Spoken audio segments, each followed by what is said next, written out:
ба нақша гирифта шударо бо сатҳу сифати баланд сохта ба истифода медиҳанд. абдуваҳоби абдусаттор, Илёс Бобоҷон, шаҳри Бӯстон, Ахбор. равишҳои нави кору фаъолият дар замони муосир ҳар нафарро водор менамояд ки донишу малакаи худро такмил диҳаду барои осон гаштани рафъи мушкилоташ роҳ ёбад. ба андешаи коршиносон бо суръат рушд кардани иқтисоди бозаргонӣ дар худ равишҳои ҷадиду манфиатборро рӯи кор оварда истодааст ки низоми ҳисоббаробаркуниҳои ғайринақдӣ яке аз онҳо буда ҳам барои сокинон ва ҳам барои ғанӣ намудани буҷаи давлату устувории қурби асъори миллӣ омили заруриву сари вақти маҳсуб мегардад. шарҳи бештар дар гузориши Исмоил соҳибназариён ва Мусои Нурмуҳаммад. рушди илму техника ва инкишофу тараққиёт дар ҳама бахшҳо тақозо менамояд ки равандҳои нави кору фаъолият ҷорӣ гардад.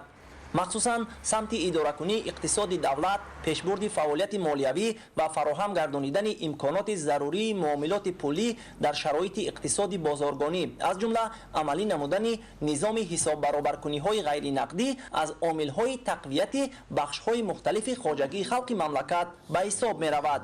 аз соли 2016 бо мақсади шаффофияти қисми даромад ва хароҷоти маблағҳои бюджетӣ дар тамоми ташкилоту муассисаҳое ки аз ҳисоби маблағҳои бюджетӣ нигаҳдорӣ мешаванд, бо равзанаи ягонаи барномаи SGBNet бароҳ монда шуда, дар ин замина сарраёсати молият дар вилояти Хатлон ва раёсатҳои молият дар маҳал тамоми амалиётҳои хазинадориро бо тариқи ғайринақдӣ амалӣ менамоянд. афзалияти низоми ҳисоббаробаркуниҳои ғайринақдӣ дар он мебошад ки тибқи супоришномаҳои пулӣ пешниҳод гардида ҳама намуди хароҷотҳо аз ҷумла хароҷотҳои хоҷагидорӣ, хӯрокворӣ, доруворӣ, таъмир ва пардохтҳои коммуналӣ ва дигар хароҷотҳо ба тариқи ғайринақдӣ бароҳ монда шудааст ки аз ҳама ҷиҳат ба манфиати кор мебошад. аллакай аз ҷониби Банки Миллии Тоҷикистон дар якҷоягӣ бо ташкилотҳои қарзи молиявӣ дар соли 2024 ҳам дар марказҳои шаҳру ноҳияҳо ҳам дар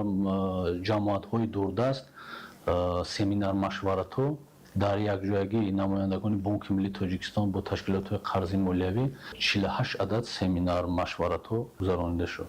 нақшагузорӣ барои соли 2025 карда шудааст ки боз ҳам ин корҳои фаҳмондадириро дар самти баланд бардоштани саводнокии молиявӣ боз зиёдтар семинар машваратҳо ҳам дар ноҳияҳои дурдаст, ҳам дар марказҳои шаҳру ноҳияҳо ба назар гирифта шудааст. хавфу хатари мисол бо худ бурдани ҳаҷми шумораи мисол сармоя ё ки аз як сурати ба сурати дигар гузоштан ин афзалият дорад, яъне ки чикор мекунад, метавонад ки молу маҳсулоташро чикор кунад, соҳибкори чи истеҳсолӣ бошад, чи содироткунанда бошад, чи воридоткунанда, метавонад аз хона аз ҷои кор нишаста додугирифти молу маҳсулоташро ба воситаи амалиёти ғайринақдӣ анҷом диҳад. истифодаи оммавии воситаҳои электронии пардохтӣ ҳангоми ҳисоббаробаркуниҳо, хариди молу хизматрасониҳо ба шаффоф гаштани ҷараёнҳои молиявӣ, коҳиш ёфтани ҳаҷми иқтисодиёти ғайрирасмӣ, афзоиши воридоти маблағҳои андоз ва дигар пардохтҳои ҳатмӣ ба бюҷети давлатӣ, инчунин ба зиёдшавии ҳаҷми амонатҳо мусоидат менамояд. ҷорӣ гардидани тартиби ба таври ғайринақдӣ пардохт намудани андозҳо ва боҷҳо пеш аз ҳама барои сарфаи вақт, кам кардани хароҷотҳои шаҳрвандон андозкунандагон, пешгирии таъсири омилҳои инсонӣ ва шаффофияти фаъолияти онҳо равона гардидааст. яъне шаҳрвандон ва андозкунандагон имконият доранд минбаъд ӯҳдадориҳои андозии худро ки қонун муқаррар кардааст бе ташриф овардан ба нуқтаҳои хизматрасонии бонкӣ бо истифода аз хизматрасониҳои эквайрингӣ, займаҳои мобилӣ ва дигар имкониятҳои пардохти ғайринақдие ки вазорату идораҳо, ташкилотҳои қарзи молиявӣ барои онҳо фароҳам оварданд ва буҷет пардохт намоянд. дилхоҳ амалиётҳо метавонанд ки ба воситаи низоми ғайринақдӣ бошад, чи пардохтҳои андозӣ, пули қувваи барқ, хизматрасониҳои коммуналӣ ва ҳоказо, ино ҳамаш дар чорчӯбаи агар хизматрасонии ғайринақдӣ бошад, мо ба пуррагӣ устувории пули миллимона то 10% боло мебардорем, устувортар мешавад нисбат ба асъори гардиши ҷониндошта.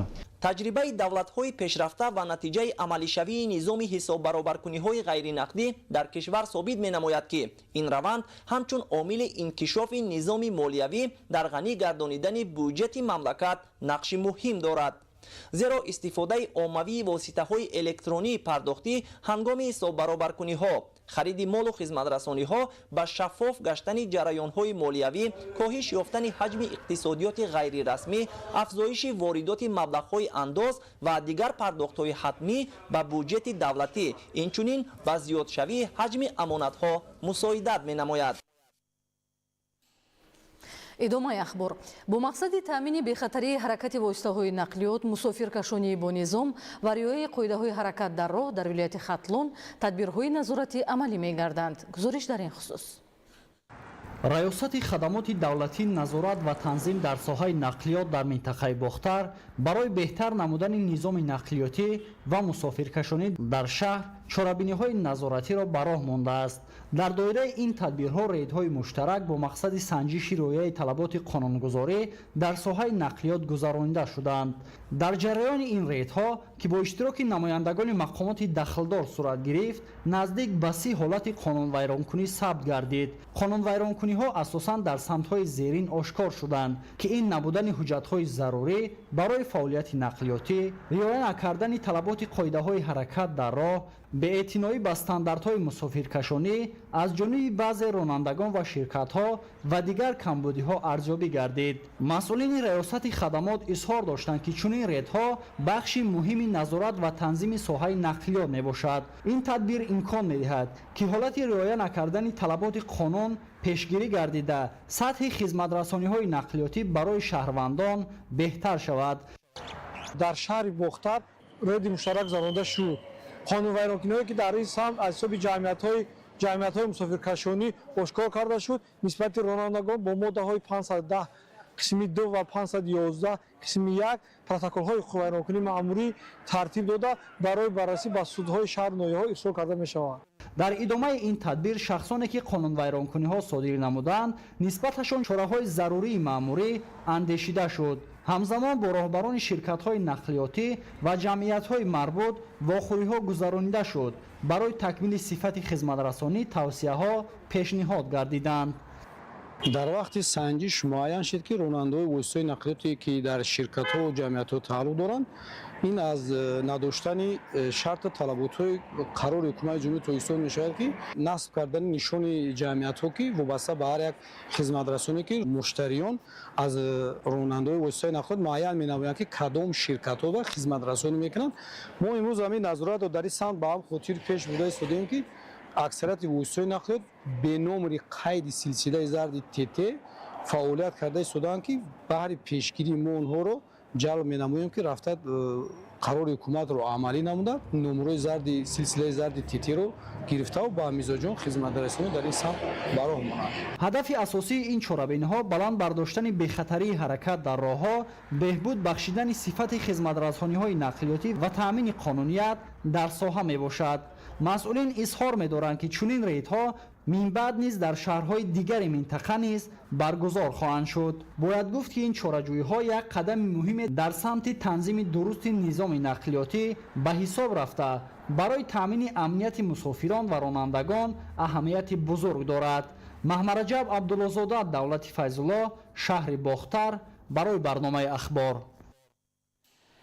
кормандони муассисаҳои давлатии роҳҳои автомобилгарди ноҳияҳои минтақаи Рашт ва Сангвор бо истифода аз техникаи соҳавӣ роҳи мошингарди Душанбе Ваҳдат Лахшро аз барфу сангреза тоза намуда барои таъмини ҳаракати бемамонияти воситаҳои нақлиёт корҳои заруриро анҷом доданд. гузориш дар ин хусус. дар тавозуни муассисаи давлатии идораи хоҷагии роҳҳои автомобилгарди минтақаи Рашт ва дигар муассисаҳои зертобеи он роҳҳои аҳамияти байналмилалӣ зиёда аз 300 километрро ташкил медиҳад. ин аст ки дар ҳашари умумиҷумҳуравӣ коргарони 7 муассисаи давлатии роҳҳои автомобилгарди ноҳияҳои минтақаи Рашт ва Сангвор бо ҷалби даҳҳо адад техникаҳои соҳавӣ шурӯъ аз сарҳади ҷумҳурии Қирғизистон то маҳалли луғури ноҳияи Нуробод ва Лабиҷарг Сангвор ширкат намуда аз рӯи нақша корҳои пешбинишударо ба анҷом расониданд. در این روز تغییرابی اقلیم قریب در همه ناحیه‌های منطقه احساس می‌شد، زیرا در یک قسمت مرزیه‌های بلندکو بارشات برف باشد، در حدود دیگر نواحی هوای سرد و ببارش به نظر می‌رسد. از جمله در عقبه قرمیق کارگران مؤسسه دولتی نگهداری راه‌های اتومبیلگرد منطقه لخش که بارشات برف بیشتر به نظر می‌رسد، قسمت 12 کیلومتری شاهراه را از برف تازه نمودند تا در این موضع بلندکو حرکت معتدل نقلیات به طور دائمی تامین کرده شود.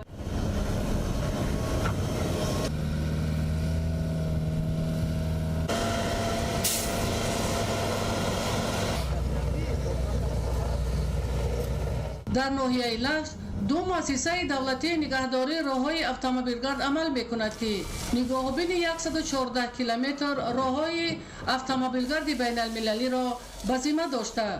در موضع‌های خفناک دهات دو عقبه، دنبرچی، سیبستان، تکنیکا و کارگران وابسته شدند تا کارهای برقرارسازی را در شاهراه انجام دهند.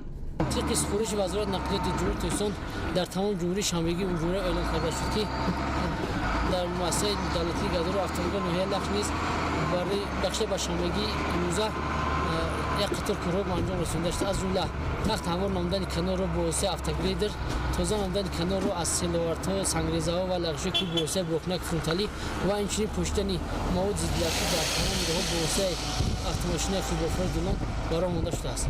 در این حشر کارگران مؤسسه دولتی نگهداری راه‌های اتومبیلگرد منطقه هایید که رفت و آمد نقلیات طریق ساحلی دریای سرخاب صورت می‌گیرد، با استفاده از تکنیک‌های صحوی تازه کردن قسمت‌های سیل و سنگریزه‌های راه محلی انجام دادند تا رفت و آمد نقلیات تامین کرده شود. در ناحیه تاجیک‌آباد مسافه شاهراه اتومبیلگرد بین المللی بیش از 25 کیلومتر را تشکیل نموده. کارگران در این روز تازه کردن جویبارهای آبگذری، شفط راه‌ها و دیگر کارهای آبادانی را به سامان رسانیدند. کارگران مؤسسه دولتی راه‌های اتومبیلگرد ناحیه نورآباد در قسمت 50 کیلومتری شاهراه اتومبیلگرد بین المللی با جلب تکنیک‌های موجوده در موضع‌های پیش‌بینی شده کار کرده تا مشکلات جای داشته برطرف کرده شود. با مقصد نگهداری حالت راه‌های اتومبیلگرد بین المللی در حدود ناحیه رشت، کارگران با استفاده از تکنیک‌های صحوی در حشر شرکت نموده کارهای پیش‌بینی شده را اجرا کردند. همین طریق در حشر عموم جمهوری کارگران 7 مؤسسه دولتی راه‌های اتومبیلگرد ناحیه‌های منطقه رشت و سنگوار با جلب تکنیک‌های صحوی شرکت نموده از روی نقشه کارهای پیش‌بینی شده را در شاهراه 300 کیلومتری اتومبیلگرد بین المللی با صفت بلند انجام دادند. ایدیگولی محمود، دادرجان میرزازاده برای برنامه اخبار از منطقه رشت. با عملیگردانی نقشه‌های سازنده سوهای تندرستی در ناحیه وخش رشد نموده، بیمارخانه و مرکزهای سلامتی و بنگاه‌های طبی حدود ناحیه با شرایط و امکانات ضروری تامین می‌گردند. تفصیلات بیشتر در گزارش نوبتی. با نظرداشت فراهم گردیدن شرایط سازگار بهر سالمی جامعه از جانب حکومت جمهوری تاجیکستان تدبیرهای مؤثر اندیشیده شده سال از سال اینفراستراکچور ساحه مکمل گردانیده می شود. در ناحیه وخش به استقبال جشن 35 سالگی استقلالیت دولتی با دستگیری های وزارت تندرستی و حفظ اجتماعی اهالی، حاکمیت محلی و جلب ساکنان و صاحبکاران، انشاءات ساحه تجدید و از نوسازی گردیده با دستگاه و تجهیزات ضروری تامین کرده شده است. طبق برنامه‌های دولتی و جلب سرمایه خارجی، بنگاه و مرکزهای سلامتی دهاتی از تعمیر اساسی برآورده شده با نوترین تجهیزات معاینوی و تشخیص مجهز گردانیدند که امروزها به بیماران خدمت سریع‌وقتی و باصفت می‌رسانند. عین زمان در حدود ناحیه وخش در برابر تعمیر و از نوسازی 9 مرکز سلامتی، همزمان ساختمان بینای نو مؤسسه کمک اولیه طبی و سانیتری ناحیه با مرام ادامه دارد که در آن تمام شرایط خدمترسانی به اینوبت گرفته شده است. بینای مذکور دو آشیانه بوده با نظرداشت 30 حجره کاری بنیاد می‌گردد که کارهای ساختمانی آن از جانب متخصصان محلی با سطح و صفت بلند جریان دارد. اما سالا با دستگیری حکومت جمهوری تاجیکستان سوهای تندرستی رشد کرده ایستاده است. از آن جمله در شبکه مؤسسه کمک اولیه طبی سانیتری ناحیه وخش که خدمترسانی طبی رو بهتر گردانده ایستاده است. در این زمینه ساختمان‌های مرکزهای سلامتی، نه مرکز سلامتی و مرکز سلامتی نوعی وحش ادامه دارد. این یک دستاوردی سایت تندرستی می باشد که برای خدمت رسانی مساعدت میکنه. عین حال با جلب 15 نفر ساختمانچی ساختمان مرکز سلامتی ادامه دارد. در این زمینه در پیام پیشوای معظم ملت همه سالات برای بلند برداشتن معاش کارمندان طب توجه خاص دارد. امسال مزد مهنتی کارمندان سایت تندرستی 20% زیاد شده است که این هوسمندگردانی طبیبان رو دوچند میگرد.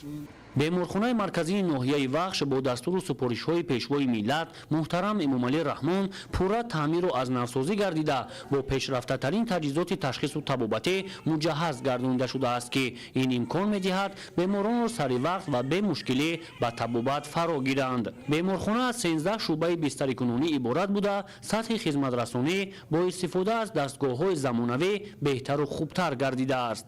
میناداری خود را به اساسگذار صلح و وحدت ملی محترم جناب اولی میرسونیم که بیمارخانه ما را از نو ساخته به استفاده دادند. در سال 2024 ما خیلی دستاوردهای زیادی را به دست آوردیم و با دستگاه‌های نوی زمانوی کار و فعالیت نموده نتیجه‌های خوب را به دست آوردیم. از همه دستاورد خوبی که در سال 2024 در ساحه نوزادان این بود که ما در 6 نوزاد مواد سورفاکتن وارد نمودیم که تا حال در سطح ناحیه این برای مانده نشده بود. امروزها سطح خدمترسانی طبی به حال در سطح بلند قرار دارد. ما طبیبان دستور سپارش‌های جناب عالی را عملی نموده جواباً به غمخوری‌های پیشوای ملت سطح و صفت خدمترسانی را باز هم بلندتر می‌کنیم. طور مشاهده شد در بیمارخانه تمام دستگاه و تجهیزات معاصر ساحه مهیا بوده، ساکنان ناحیه و حتی بیرون از آن نیز امکانی به طبابت فرا گرفتن را دارند که این یکی از دستاوردهای دوران صاحب استقلالی مملکت به شمار می رود. همین گونه توجه و دستگیری‌های راهبر دولت و شرایط مساعد کاری به هوسمند نمودن طبیبان مساعدت نموده، کارمندان تلاش می نمایند که پیوسته مسئولیت شناس باشند و بیماران را سری وقت و صفتناک به تشخیص و طبابت فرا گیرند. سمندر شایف اسکندر سعید، ناحیه وخش، اخبار. جهت آموزش و تطبیق سری وقتی نقطه‌های پیام نوبتی پرزیدنت جمهوری تاجیکستان محترم امامعلی رحمان به مجلس عالی درباره سمت‌های اساسی سیاست داخلی و خارجی جمهوری در شهر کلاب چاره‌بینی‌های مختلف راه اندازی می‌شوند. همکارانمان گزارش آماده کردند.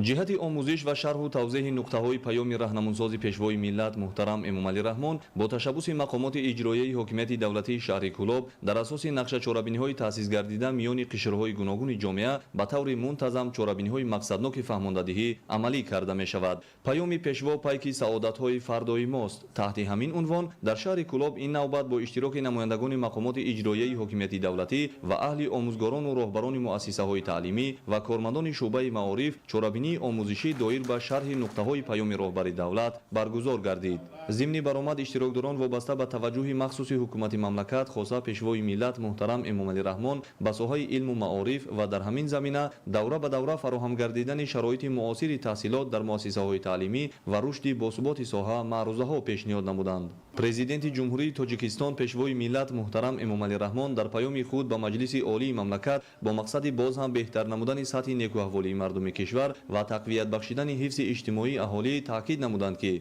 از 1 سپتامبر سال 2025 معاش وظیفوی کارمندان مؤسسه‌های تا مکتبی و تحصیلات میانه عمومی ساحه معارف 30%، معاش وظیفوی کارمندان دیگر مؤسسه‌های ساحه معارف، ساحه‌های علم، فرهنگ، ورزش، تندرستی، مؤسسه‌های ساحه حفظ اجتماعی، مقامات حاکمیت و اداره‌کنی دولتی و دیگر مؤسسه‌های بودجتی اینچنین استیپندیه‌ها 20% زیاد کرده شود.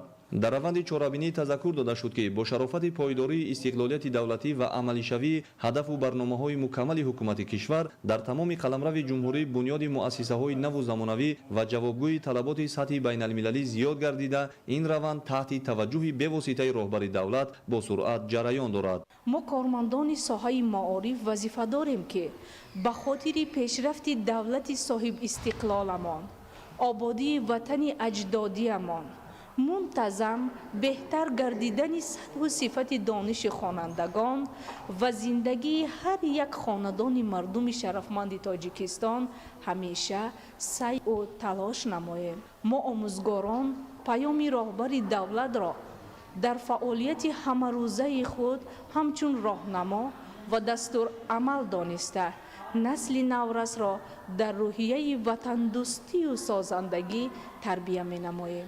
ҳамзамон дар раванди чорабинӣ вобаста ба дастовардҳои хонандагону омӯзгорон ва сокинони шаҳри Кӯлоб аз иштирок дар озмунҳои ҷумҳуриявӣ ва олимпиадаҳои фаннӣ ки давоми солҳои охир ноил гаштаанд бо ифтихор изҳори андеша намуда ин ҳама комёбиҳои рӯзафзунро натиҷаи дастгириҳои ҳамешагии роҳбари давлат, самараи таъмини фазои орому осоиштаи кишвар ва пойдории истиқлолияти комили ватан арзёбӣ доштанд. Дар заминаи таъкидҳои пайвастаи пешвои миллат муҳтарам Эмомалӣ Раҳмон ҳар як фарди худшиноси миллатро зарур аст ки ҷиҳати таъмини фаъолияти босуботу амалисозии ҳадафҳои созанда саҳмгузор бошад.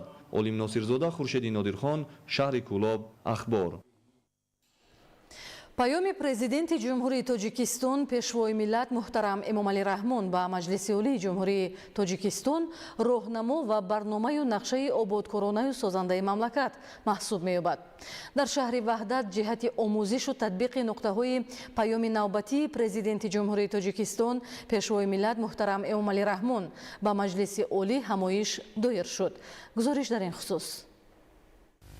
ریاست استادان و دانشجویان مؤسسه دولتی کالج طبی شهر وحدت نشاندادهای پیام پرزیدنت جمهوری تاجیکستان محترم امامعلی رحمان به مجلس عالی جمهوری تاجیکستان درباره سمت‌های اساسی سیاست داخلی و خارجی جمهوری را هدف‌های سازندگی و آبادانی کشور جهت باز هم بلند برداشتن سطح اجتماعی جامعه ارزیابی نموده ابراز داشتند که جهت تطبیق نمودن محتوای این حجت راهنما تدبیرهای سودمند را راه اندازی می نمایند.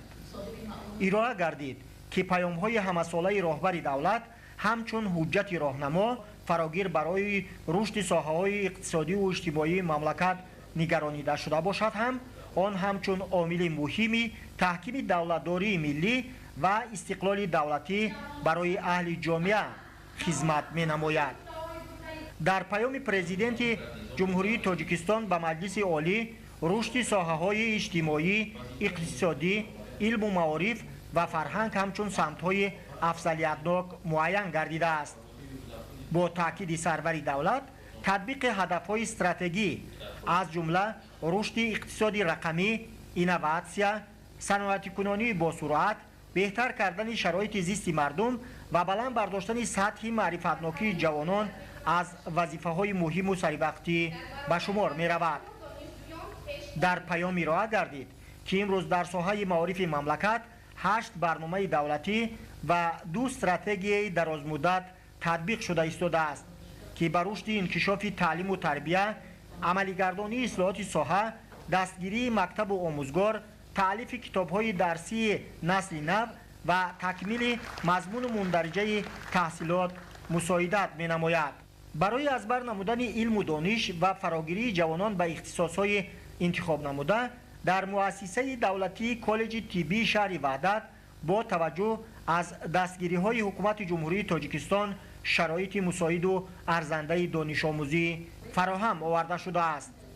بنای نوی چهارقبته علاوگی که سال گذشته همچون انشاءات نوی جشنی تعلیمی در مؤسسه مذکور مورد استفاده قرار داده شد، برای جوانان دانش آموز دستاورد ارزنده و ارمغان دوران صاحب استقلالی مملکت می باشد.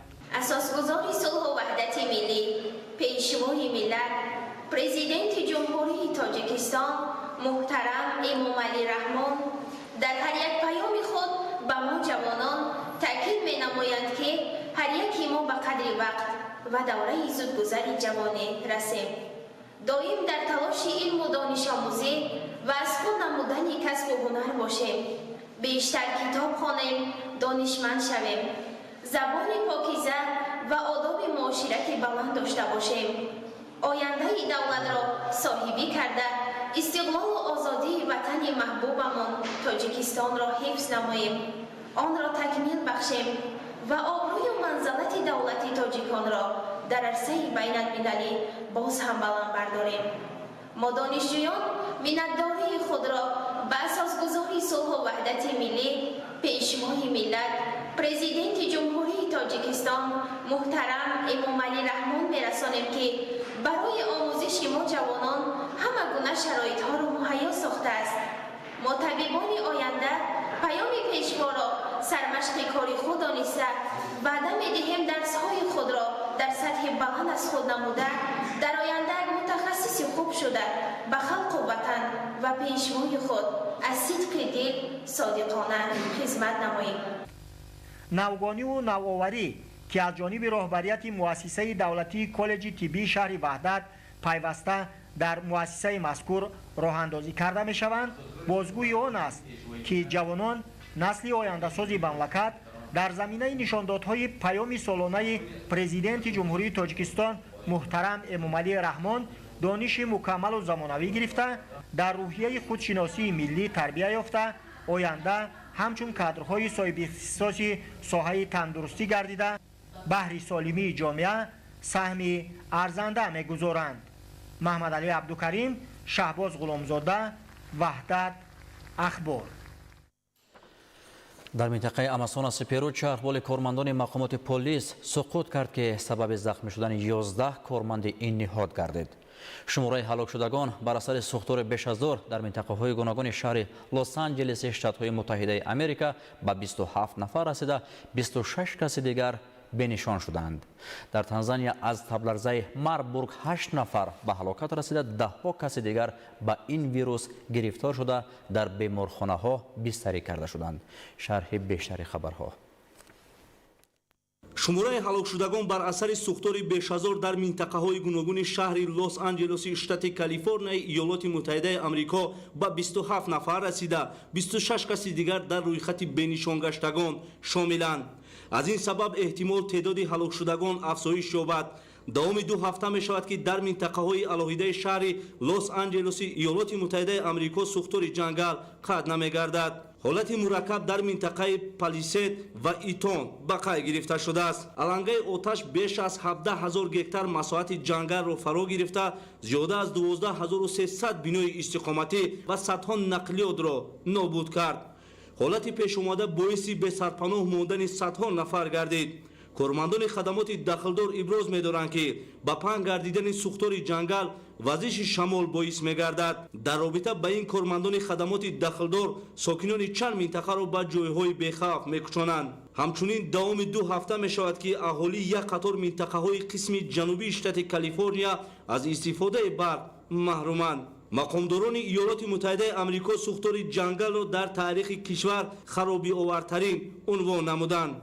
طبق اطلاع پیشکی سبب سر زدن سوختوری بیش‌ازار در قصدن آتش زدن ارزیابی می‌گردد. وابسته به این کارمندان مقامات پلیس چند نفر را با گمان دست داشتن در قصدن آتش زدن بیش‌ازار بازداشت نمودند. برای خاموش کردن سوختور جنگل کارمندان خدمات آتش نشانی به طور شبانه روزی فعالیت دارند. موافق معلومات کارشناسان حجم ضرر سوختور جنگل در شهر لس آنجلس شتات کالیفرنیا ایالات متحده آمریکا بیش از 275 میلیون دلار را تشکیل می‌دهد. در قسم جنوبی ارژانتین سوختوری بیش از 1000 به عمل آمد. علنگه آتش بیش از 3000 گکتار مساحت جنگل را فرا گرفته دهها بینای استقامتی را نابود کرد. در رابطه با این کارمندان خدمات دخلدار ساکنان را به جایهای بی‌خوف می‌کوشانند.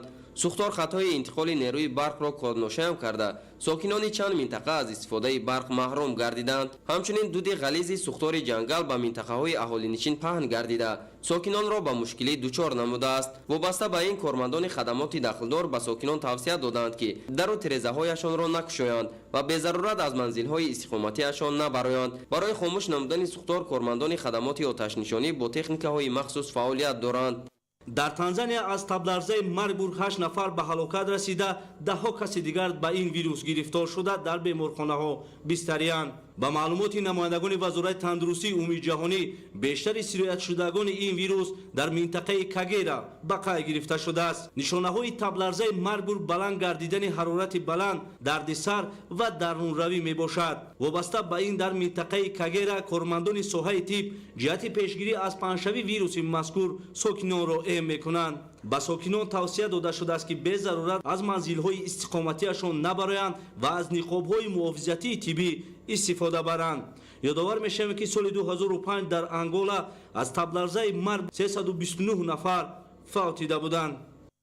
давоми 15 рӯзи охир дар соҳилҳои шаҳри Ченаи Ҳиндустон беш аз 500 сангпушти баҳрӣ талаф ёфтанд. Талаф ёфтани ҷонварони баҳрӣ экологҳоро ба ташвиш овардааст. ба гуфтаи намояндагони ҳифзи муҳити зист, сангпуштҳои баҳрӣ ҳар 40-45 дақиқа бояд барои нафаскашӣ ба рӯи об бароянд, вале ба турҳои шикорчиён печида муддати тӯлонӣ зери об мемонанд, ки боиси норасоии оксиген ва талаф ёфтани онҳо мегардад.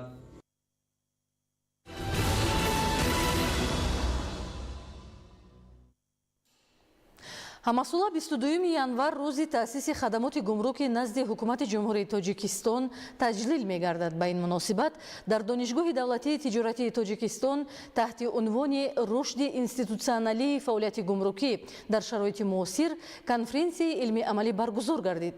Иброҳим Назруллозода гузориш медиҳад. рушди институтсионалии фаъолияти гумрукӣ дар шароити муосир таҳти чунин унвон дар Донишгоҳи давлатии тиҷоратии Тоҷикистон конференсияи илмии амалӣ баргузор шуд. чорабинии мазкур бахшида ба рӯзи кормандони хадамоти гумруки назди ҳукумати ҷумҳурии Тоҷикистон ки 22 январ эълон гардидааст бахшида шуд. дар ҳамоиш раёсати донишгоҳ, омӯзгорон ва кормандони хадамоти гумруки назди ҳукумати ҷумҳурии Тоҷикистон иштирок намуданд. зимни баргузории чорабинӣ иброз гардид ки хадамоти гумруки назди ҳукумати ҷумҳурии Тоҷикистон зодаи даврони соҳибистиқлолии Тоҷикистон буда 22 январи соли 1992 таъсис дода шудааст. маҳз бо шарофати истиқлоли давлатӣ ва таваҷҷуҳи хосаи президенти ҷумҳурии Тоҷикистон пешвои миллат муҳтарам Эмомалӣ Раҳмон, хадамоти гумруки назди ҳукумати ҷумҳурии Тоҷикистон ба сохтори калидию мукаммали давлатӣ ва такягоҳи буҷети мамлакат табдил ёфт. таъкид шуд ки Донишгоҳи давлатии тиҷоратии Тоҷикистон дар раванди омода намудани кадрҳои соҳаи гумрук нақши назаррас дорад ва дар амалисозии стратегия ва барномаҳои давлатӣ дар ин самт саҳми худро мегузорад. ҳамзамон ҳамасола тариқи озмунҳо ба сафи кормандони хадамоти гумруки назди ҳукумати ҷумҳурии Тоҷикистон пайвастани хатмкунандагони донишгоҳ, гувоҳи соҳибкасб ва баландмалака будани дастпарварони ин боргоҳи илму маърифат мебошад. вазифаи кормандони мақомоти гумрук аз он иборат аст ки онҳо тавонанд бюджети давлат, хазинаи давлатро ҳамасола пурра кунанд. имрӯзҳо фаъолияти гумрук ҳам хеле баръало дида мешавад ва дар ин ҷо бисёр санадҳои меъёрии ҳуқуқии ҳозиразамон аз ҷумлаи тафсири кодекси гумрукро ҳатто соли 2019 ба тасвиб рафтанд. инчунин барномаи миёна муҳлате ки аз соли 2019 то соли 2024 фаъолият дошт ва хурсандиовар аст ки бо як итмоми комил он иҷро шуд ва ман фикр мекунам ки солҳои минбаъдам то солҳои 30 барномаи дуюме ки барои фаъолияти беҳтари гумрукчиён нигаронда шудааст фаъол мешавад.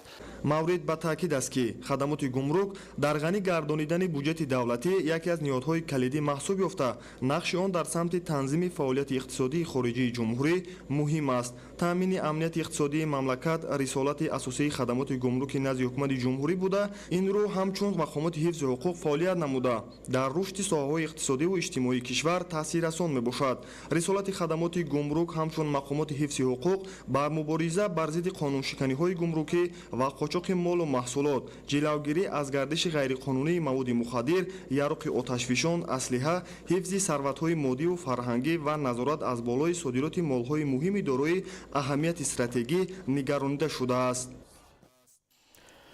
ҷиҳати боз ҳам баланд бардоштани эҳсоси ватандӯстӣ ва худшиносиву худогоҳии сокинон хоссан насли ҷавон дар шаҳри Бохтар ҳамоиш баргузор гардид. идомаи мавзӯъ дар гузориши ҳамкоронамон.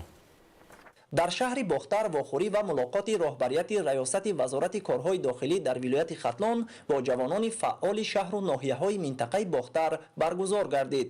зимни суханрониҳо аз дастгириву ғамхориҳо ва нишондиҳандаҳои паёми навбатии президенти ҷумҳурии Тоҷикистон пешвои миллат муҳтарам Эмомалӣ Раҳмон нисбати қишри ояндасози давлату миллат ҷавонон ёдоварӣ гардида гуфта шуд ки дар даврони соҳибистиқлолии кишвари азизамон барои таълиму таҳсил, фароғату истироҳат, машғул шудан ба варзишу тамрин барои ҷавонону наврасони мамлакат бахусус вилояти Хатлон тамоми имконият ва шароити мусоид фароҳам оварда шудааст. зикр гардид ки муттаҳид гардидани ҷавонони вилояти Хатлон зери сиёсати сулҳпарваронаи пешвои муаззами миллат аз иродаvu ватандӯстӣ, ҳисси баланди масъулиятшиносӣ, ғурури милливу худшиносӣ насди ҷавони минтақа гувоҳӣ медиҳад ва имрӯзҳо ҷавонони саодатманди вилояти Хатлон баҳри ободониву созандагӣ ва саҳм гузоштан дар пешрафту тараққиёти ватани азизамон дар як қатор муассисаҳои олии бонуфузи кишвар ва хориҷ аз он таҳсил намуда бо аз худ намудани донишҳои замонавӣ барои рушди мамлакат саҳми худро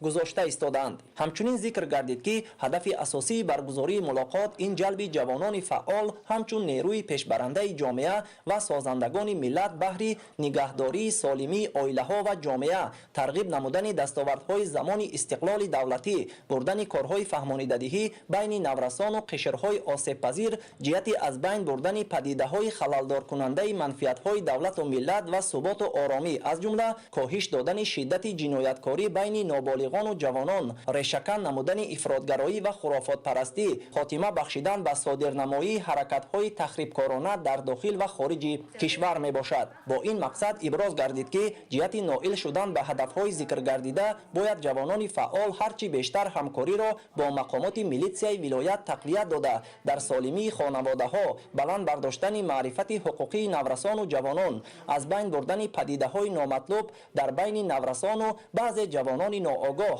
таъмини волояти қонун ва тартиботу суботи сиёсӣ саҳми арзандаи худро гузоранд.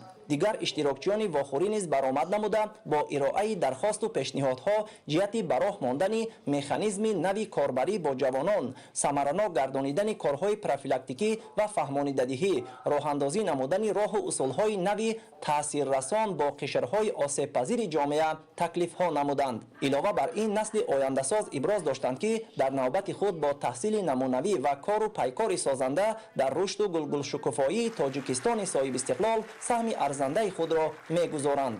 дар фарҷом як қатор ҷавонони фаъол барои саҳми арзанда гузоштан дар тартиботу оромӣ ва ҳамкории судманд бо мақомоти корҳои дохилии шаҳру ноҳияҳои вилояти Хатлон бо сипоснома ва дигар тӯҳфаҳо сарфароз гардонида шуданд.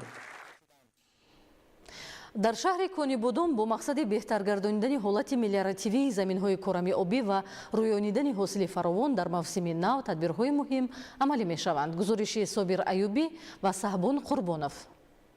ҷиҳати иҷрои дастуру супоришҳои пешвои миллат, президенти ҷумҳурии Тоҷикистон муҳтарам Эмомалӣ Раҳмон оид ба истифодаи оқилонаву самараноки замин, гирифтани ҳосили баланд, таъмини амнияти озуқавории мамлакат, кишоварзони шаҳри Конибодон аз тамоми захираю имкониятҳои мавҷудаи соҳа пурсамар истифода менамоянд. имрӯзҳо дар хоҷагиҳои кишоварзии шаҳр баҳри заминагузорӣ барои гирифтани ҳосили фаровон дар мавсими нав тадбирҳои судманд роҳандозӣ карда мешаванд. беҳтар намудани вазъи инфраструктури соҳаи обрасонӣ ва беҳтар намудани ҳолати мелиоративии заминҳои кишоварзӣ, таъмири саривақтии дастгоҳҳо ва пойгоҳҳои обкашӣ аз ҷумлаи чунин тадбирҳо маҳсуб меёбанд, ки аз ҷониби идораи беҳдошти замин ва обёрии шаҳр амалӣ карда мешаванд.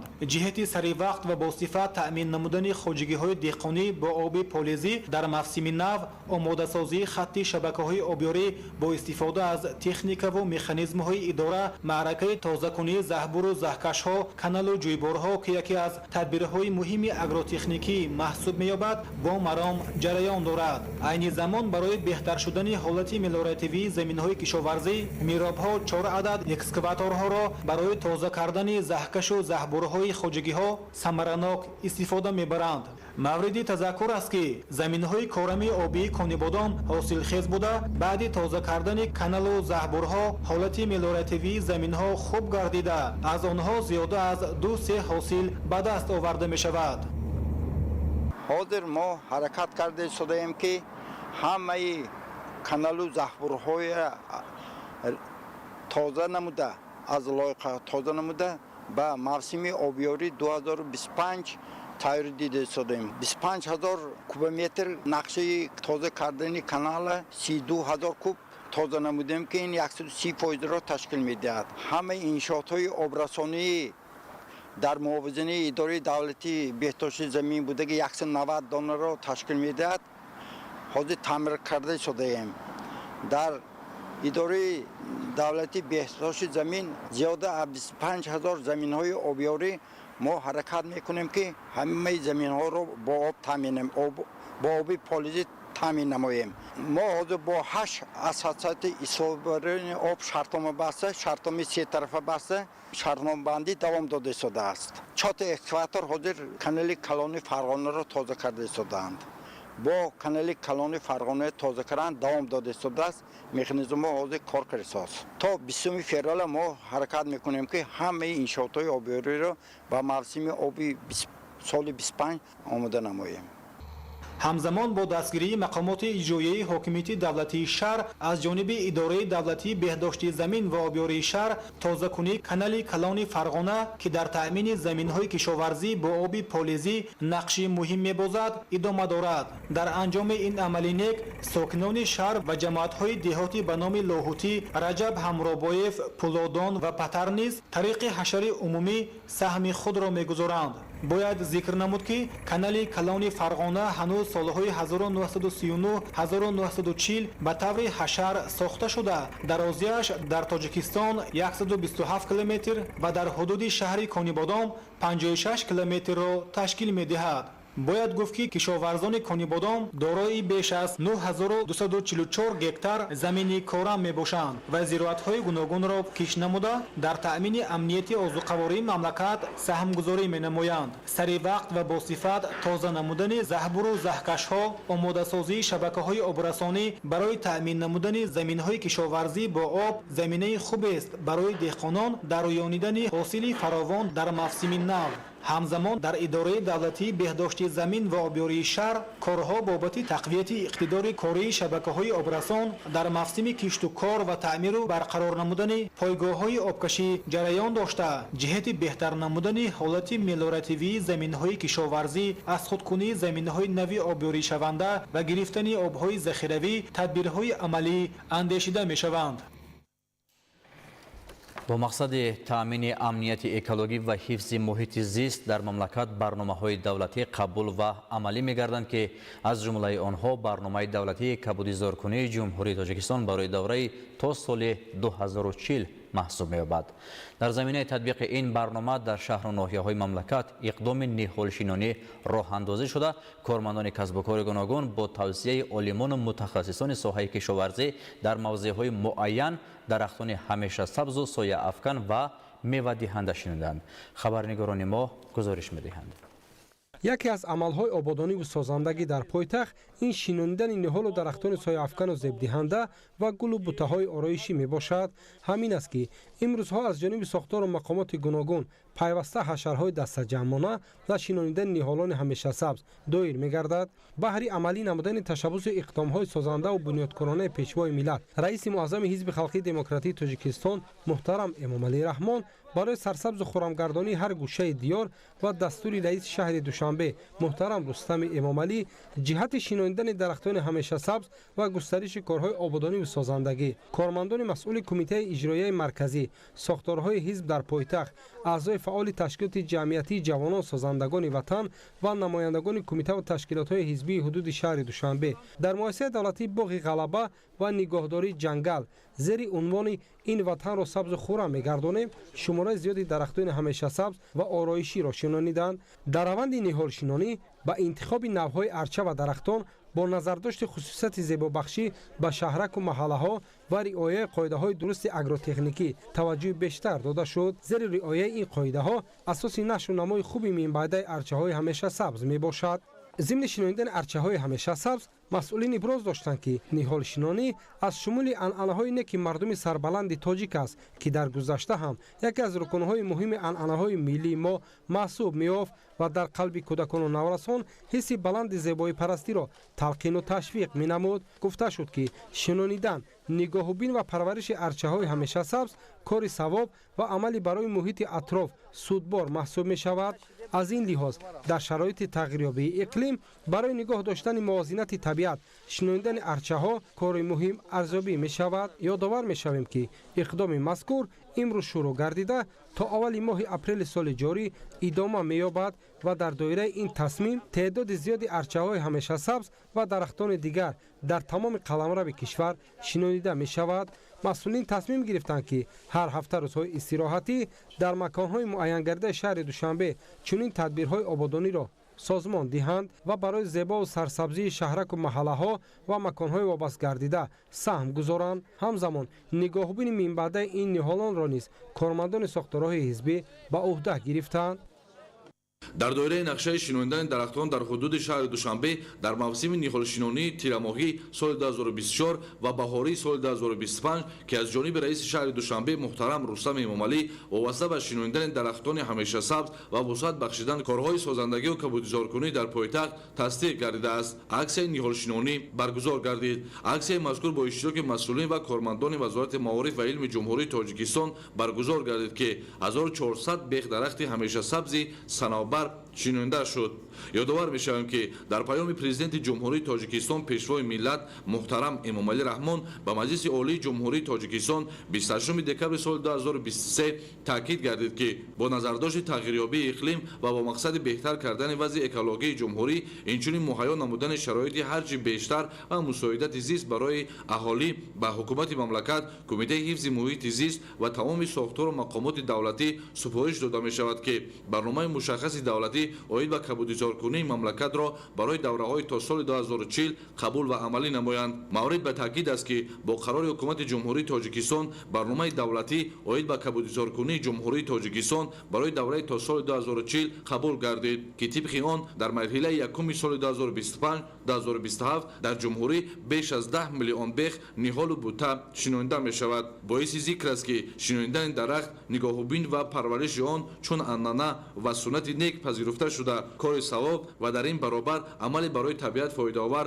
маҳсуб шуда дар шароити тағйирёбии иқлим барои нигоҳ доштани мувозинати табиат шинонидани дарахтон амри зарурӣ дониста мешавад. дар доираи иҷрои барномаи давлатии кабудизоркунии ҷумҳурии тоҷикистон барои давраи то соли 2040 дар муассисаи давлатии боғи ғалаба ва нигоҳдории ҷангали шаҳри душанбе аз ҷониби кормандони кумитаи ҳифзи муҳити зисти назди ҳукумати ҷумҳурии тоҷикистон ва тамоми кормандони зерсохтори он ҳашари дастаҷамъона ташкил гардида беш аз 5000 бех ниҳолҳои сояафкан ва сӯзанбарг шинонида шуд. тибқи амалгардонии нақшаи муайян гардидаи мақомоти иҷроияи ҳокимияти давлатии шаҳри душанбе барои солҳои 2025-2027 дар шаҳри душанбе шинонидани 450 000 бех ниҳол ба нақша гирифта шудааст ки ин барои сарсабзу хуррам ва зебо гардонидани симои пойтахти кишвар шаҳри душанбе нақши назаррас дорад. маҳз неъмати бебаҳо истиқлолияти давлатии ҷумҳурии тоҷикистон аст ки ҳамасола аз ҷониби ҳукумати кишвар барои кабудизоркунӣ ва шинонидани ниҳолу дарахтон ки барои нигоҳдорию беҳтар намудани тозагии ҳифзи муҳити зист равона мегардад чораҳои зарурӣ андешида мешавад. дар раванди ҷаҳонишавӣ ва зиёд гаштани корхонаҳои саноатӣ нақши кабудизорнамоии кишвар барои беҳтар гардидани вазъи ҳаво ва тозагии оксиген басо назаррас аст. аз ину сокинони кишвар талош бар он менамоянд ки дар раванди ободу зебо гардонидани ҳар гӯшаву канори кишвар саҳм гузоранд. дар асоси дастуру супоришҳои президенти ҷумҳурии тоҷикистон пешвои миллат муҳтарам эмомалӣ раҳмон бо ибтикори мақомоти иҷроияи ҳокимияти давлатии вилояти хатлон ва сарроясати ҳифзи муҳити зисти вилоят дар маркази шаҳри бохтар ва кӯчаи хиёбонҳо корҳои сабзу хуррамгардонӣ гузаронида шуд ки дар он роҳбарияти вилоят масъулини шаҳри бохтар сокинони маҳаллӣ ва кормандони ташкилоту муассисаҳо иштирок намуданд. масъулин иброз доштанд ки ниҳолшинонӣ бояд ба як анъанаи нек ва масъулияти шаҳрвандии ҳар як сокин табдил ёфта нигоҳубини дурусти ниҳолҳо обёрии саривақтӣ ва муҳофизати онҳо аз зараррасонҳо вазифаи муҳими масъулини соҳа ва ҳамаи истифодабарандагони муҳити зист мебошад. нигоҳубини мунтазам аз ҷумла обёрии нурирасонӣ ва муҳофизат аз зараррасонҳо барои рушди пурраи ниҳол зарур аст. дар ин тадбири оммавии экологӣ ҷавонон, калонсолон ва кормандони ташкилоту муассисаҳои мухталиф ҳама баҳри саҳмгузорӣ дар солим нигоҳ доштани муҳити зист, шинонидани дарахтон ва тозаю озода нигоҳ доштани кӯчаю хиёбон ва гулгаштҳо сафарбар гардиданд. тадбири мазкур ки дар маркази шаҳри бохтар баргузор гардид намунаи барҷастаи ҳамбастагии ҷомеат дар роҳи солим нигоҳ доштани муҳити зист мебошад. дар доираи ин иқдомҳо ба шаклдарории дарахтони ҳамешасабз низ бо тартиби мунтазам анҷом дода шуд. ин амал на танҳо ба зебогии муҳити атроф балки ба солим нигоҳ доштани дарахтон мусоидат мекунад. барои солим нигоҳ доштани муҳити зист ва баланд бардоштани сатҳи маърифати экологӣ дар ҳошияи корҳои сабзу хуррамгардонӣ миёни сокинон корҳои фаҳмондадиҳӣ баргузор гардиданд. мутахассисон аҳамияти тоза нигоҳ доштани муҳит, ҷудо кардани партовҳо, истифодаи такрорӣ ва сарфаи обу захираҳои табииро ба мардум фаҳмониданд. қобили зикр аст ки дар тамоми шаҳру ноҳияҳо корҳои бунёдкориву созандагӣ, ниҳолшинонӣ ва кабудизоркунӣ вусъат бахшида шуда барои ободу зебо нигоҳ доштани ҳар як деҳа, маҳалла, ҷамоатҳои шаҳраку деҳот тадбирҳои самарабахш андешида шуда истодааст. тадбирҳои кабудизорнамоӣ ва сабзу хуррамгардонӣ бо роҳандозии аксияи ниҳолшинонии саҳми ман дар шаҳри ман ки имрӯз бо иштироки шумораи зиёди аҳли ҷомеаи шаҳри норак дар мавзеи интихобнамудаи мутахассисони соҳа доиру баргузор карда шуд, гувоҳӣ аз он медиҳад ки сокинони шаҳри нурофарон дар асоси дастуру ҳидоятҳои раҳнамунсози пешвои муаззами миллат президенти ҷумҳурии тоҷикистон муҳтарам Эмомалӣ Раҳмон диёри хешро то истиқбол аз ҷашни 35-солагии истиқлолияти давлатӣ ба яке аз шаҳрҳои сарсабзу гулпӯш мубаддал менамоянд. бо ин мақсад тибқи нақшаи таҳрезӣ гардидаи мақомоти иҷроияи ҳокимияти давлатии шаҳри норак, бахши ҳифзи муҳити зист ва кормандони касбу кори гуногун субҳи имрӯз бо ҳисси баланди хештаншиносиву ватандӯстӣ ба ҳашари дастаҷамъона баромада дар мавзеи сари бораи маркази шаҳр ниҳолҳои гуногун шинониданд. иброз гардид ки роҳандозии тадбирҳои сабзгардонӣ дар шаҳри норак дар асоси дастуру супоришҳои асосгузори сулҳу ваҳдати миллӣ пешвои муаззами миллат президенти ҷумҳурии тоҷикистон муҳтарам Эмомалӣ Раҳмон ва мақомоти иҷроияи ҳокимияти давлатии вилояти Хатлон ҷиҳати ба шаҳри сабз табдил додани шаҳри норак ҳар ҳафта рӯзҳои истироҳат доиру баргузор карда мешавад. дар маъракаи имрӯзаи ниҳолшинонӣ ки таҳти аксияи сабзгардонии саҳми ман дар ободии шаҳри ман пайваста дар шаҳри норак бо ибтикори мақомоти иҷроияи ҳокимияти давлатии шаҳр доир карда мешавад, бо саҳми аҳли ҷомеаи шаҳр дар мавзеи интихоб гардида 1500 бех ниҳолҳои сояафкану ҳамешасабз шинониданд ки ба ин гӯшаи зебоманзар зебогии дигар зам менамояд. зикр намудан ҷоиз аст ки шинонидани ниҳол дар фасли зимистон айни муддао буда, ниҳоли шинонида дар оянда хуб нашъунамо менамояд. ҳадаф аз роҳандозии тадбирҳои сабзгардонию ниҳолшинонӣ бо мусоид омадани боду ҳаво дар фасли зимистон шаҳодат аз он медиҳад ки дар оянда талу теппа ва доманакӯҳҳои шаҳри норак бо шинонидани ниҳолакони гуногун сарсабзу хуррам мегардад. иттилоъ дода шуд ки ҳафтаи гузашта дар ин мавзеъ бо иштироки фаъолонаи сокинон 1250 бех ниҳолҳои гуногун ва дар маҷмӯъ бо тадбири имрӯза доир намуда 2750 бех ниҳолҳо аз ҷумла арча, бодом, хурҷ ва шулаш шинонида шуд. бо мусоидати мақомоти иҷроияи ҳокимияти давлатии шаҳри норак гулхонаи солҳои сол аз фаъолият монда боз аз нав ба фаъолият шурӯъ намуд ки дар он гулҳои мавсимӣ парвариш ёфта, айни замон аз ин муассисаи гулпарварӣ гулҳои мавсимиро дар ҷойҳои муайянгардидаи маркази шаҳр шинонида истодаанд ки ба маркази шаҳр зебогии дигар зам менамояд. мақомоти иҷроияи ҳокимияти давлатии шаҳри норак мин баъдиз тасмим гирифтааст ки бо истифода аз ҳавои мусоид иқдоми шинонидани ниҳолҳо ва тозаю озода намудани гирду атрофи биноҳои баландошиёна, кӯчаю деҳа ва гулгаштҳоро вусъат бахшида дар ободонию хуррамгардонии шаҳр саҳми босазо гузоранд. дар шароити феълӣ шинондани ниҳол аз омилҳои муҳими пешгирикунанда аз дигаргуншавии муҳити зист ва тозагии атроф маҳсуб меёбад. Бо ин мақсад дар заминаи иқдомоти хосаи мақомоти иҷроияи ҳокимияти давлатии ноҳияи Ёвон дар ҳудуди ҷамоатҳои ноҳия маъракаи ниҳолшинонӣ вусъат дода мешавад. Ба хотири сарсабзу хуррам гардонидани кӯчаву маҳаллаҳо ва мавзеъҳои муайян дар ҳудуди ноҳия бо иштироки кормандони касбу кори гуногун ва сокинони ноҳия шинондани дарахтони ҳамешасабзу ороишӣ ва ниҳолони мевадиҳанда идома дошта, бо тавсеяи мутахассисони соҳаи кишоварзӣ ва қоидаҳои муҳими агротехникӣ ин кор анҷом дода мешавад. ин навбат дар ҳудуди ҷамоатҳои деҳоти Ситораи Сурх, Гулсара Юсуфова, Обшорон ва Чоргул бо иқдоми мақомоти иҷроияи ҳокимияти давлатии ноҳияи Ёвон маъракаи ниҳолшинонӣ доир гардид. дар ин кори дастҷамъона беш аз 5000 бех ниҳоли дарахтони ҳамешасабзу ороишӣ ва дар мавзеъҳои муайян ниҳоли дарахтони мевадиҳандаи минтақабоб гардида шинонида шуд. кормандони касбу кори гуногун ва сокинони ноҳия дар маъракаи ниҳолшинонӣ иштирок намуда, бо тавсеяи кишоварзони соҳибтаҷриба ва инобати қоидаҳои хоси шинонидани ниҳол дар сарсабзу хуррамгардонии маҳал саҳм гузоштанд. дар ду шафати шоҳроҳи Ёвон Абдурахмони Ҷомӣ Бохтар дарахтони сузанбарг ва сояафкан шинонида шуд ва нафарони алоҳида барои дар оянда нигоҳубин намудани ин дарахтон вобаста шуданд. ба тавсеяи олимони мутахассисони соҳаи кишоварзӣ, ниҳолшинонӣ дар фасли зимистон мувофиқи мақсад буда, барои дар оянда хуб нашу намо кардани ниҳол, намии замин ва қоидаҳои муҳими агротехникӣ мусоидат мекунад.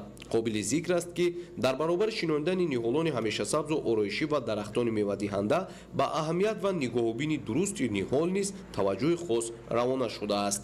гармшавии ҳарорати сайёра, дигаргуншавӣ бо суръати иқлим ва паёмадҳои манфии он, аз ҷумла хушксолӣ, мушкилоти ҷаҳонии марбут ба об ва офатҳои табиӣ ба зиндагии босаодати аҳли сайёра ва олами набототу ҳайвонот таъсир расонида, оқибатҳои нигаронкунандаро ба бор оварда истодааст. аз ин хотир бо мақсади кам намудани таҳдиди тағйирёбии иқлим ва ҳолати ногувори ифлосшавии муҳити зист, сабзкорӣ аз ҷумла ниҳолшинонӣ ва кабудизоркунӣ дар шароити феълӣ муҳим арзёбӣ мешавад. масъулини мақомоти иҷроияи ҳокимияти давлатии ноҳияи Ёвон бо истифода аз ҳавои мусоид ва бо иҷрои тавсеяи олимону мутахассисони соҳаи кишоварзӣ ҷиҳати дуруст шинонидани ниҳолон дар фасли зимистон тадбирҳои сабзкориро вусъат бахшида, тибқи нақша ҳар ҳафта рӯзҳои шанбе бо иштироки кормандони касбу кори гуногун ва кишоварзону хоҷагидорон дар шоҳроҳҳои ҳудуди ноҳия ва талу теппаҳо маъракаи ниҳолшинониро ба роҳ мемонанд. масъулин дар оянда низ нақша доранд ки чунин иқдомҳои хуррамгардониро идома дода, бо шинонидани ниҳолони ҳамешасабзу ороишӣ ва дарахтони мевадиҳанда дар тозагии муҳити зист ва кам гардидани хатари дигаргуншавӣ бо суръати иқлим саҳми муносиб гузоранд. дар идомаи тадбирҳои амалӣ ҷиҳати сари вақт ва босифат анҷом додани маъракаи кабудизоркунӣ дар ноҳияи шаҳри Туз тибқи нақша чорабиниҳои бахши ҳифзи муҳити зист, сокинон ва кормандони касбу кори гуногун дар ҳашарҳои оммавӣ фаъолона ширкат намуда тавассути шинонидани ниҳолони сояафкану ҳамешасабз ва гулу буттаҳои ороишӣ дар сарсабзии муҳити зист ва боз ҳам зебову назаррабо гардонидани маҳалли зисти худ саҳм мегузоранд.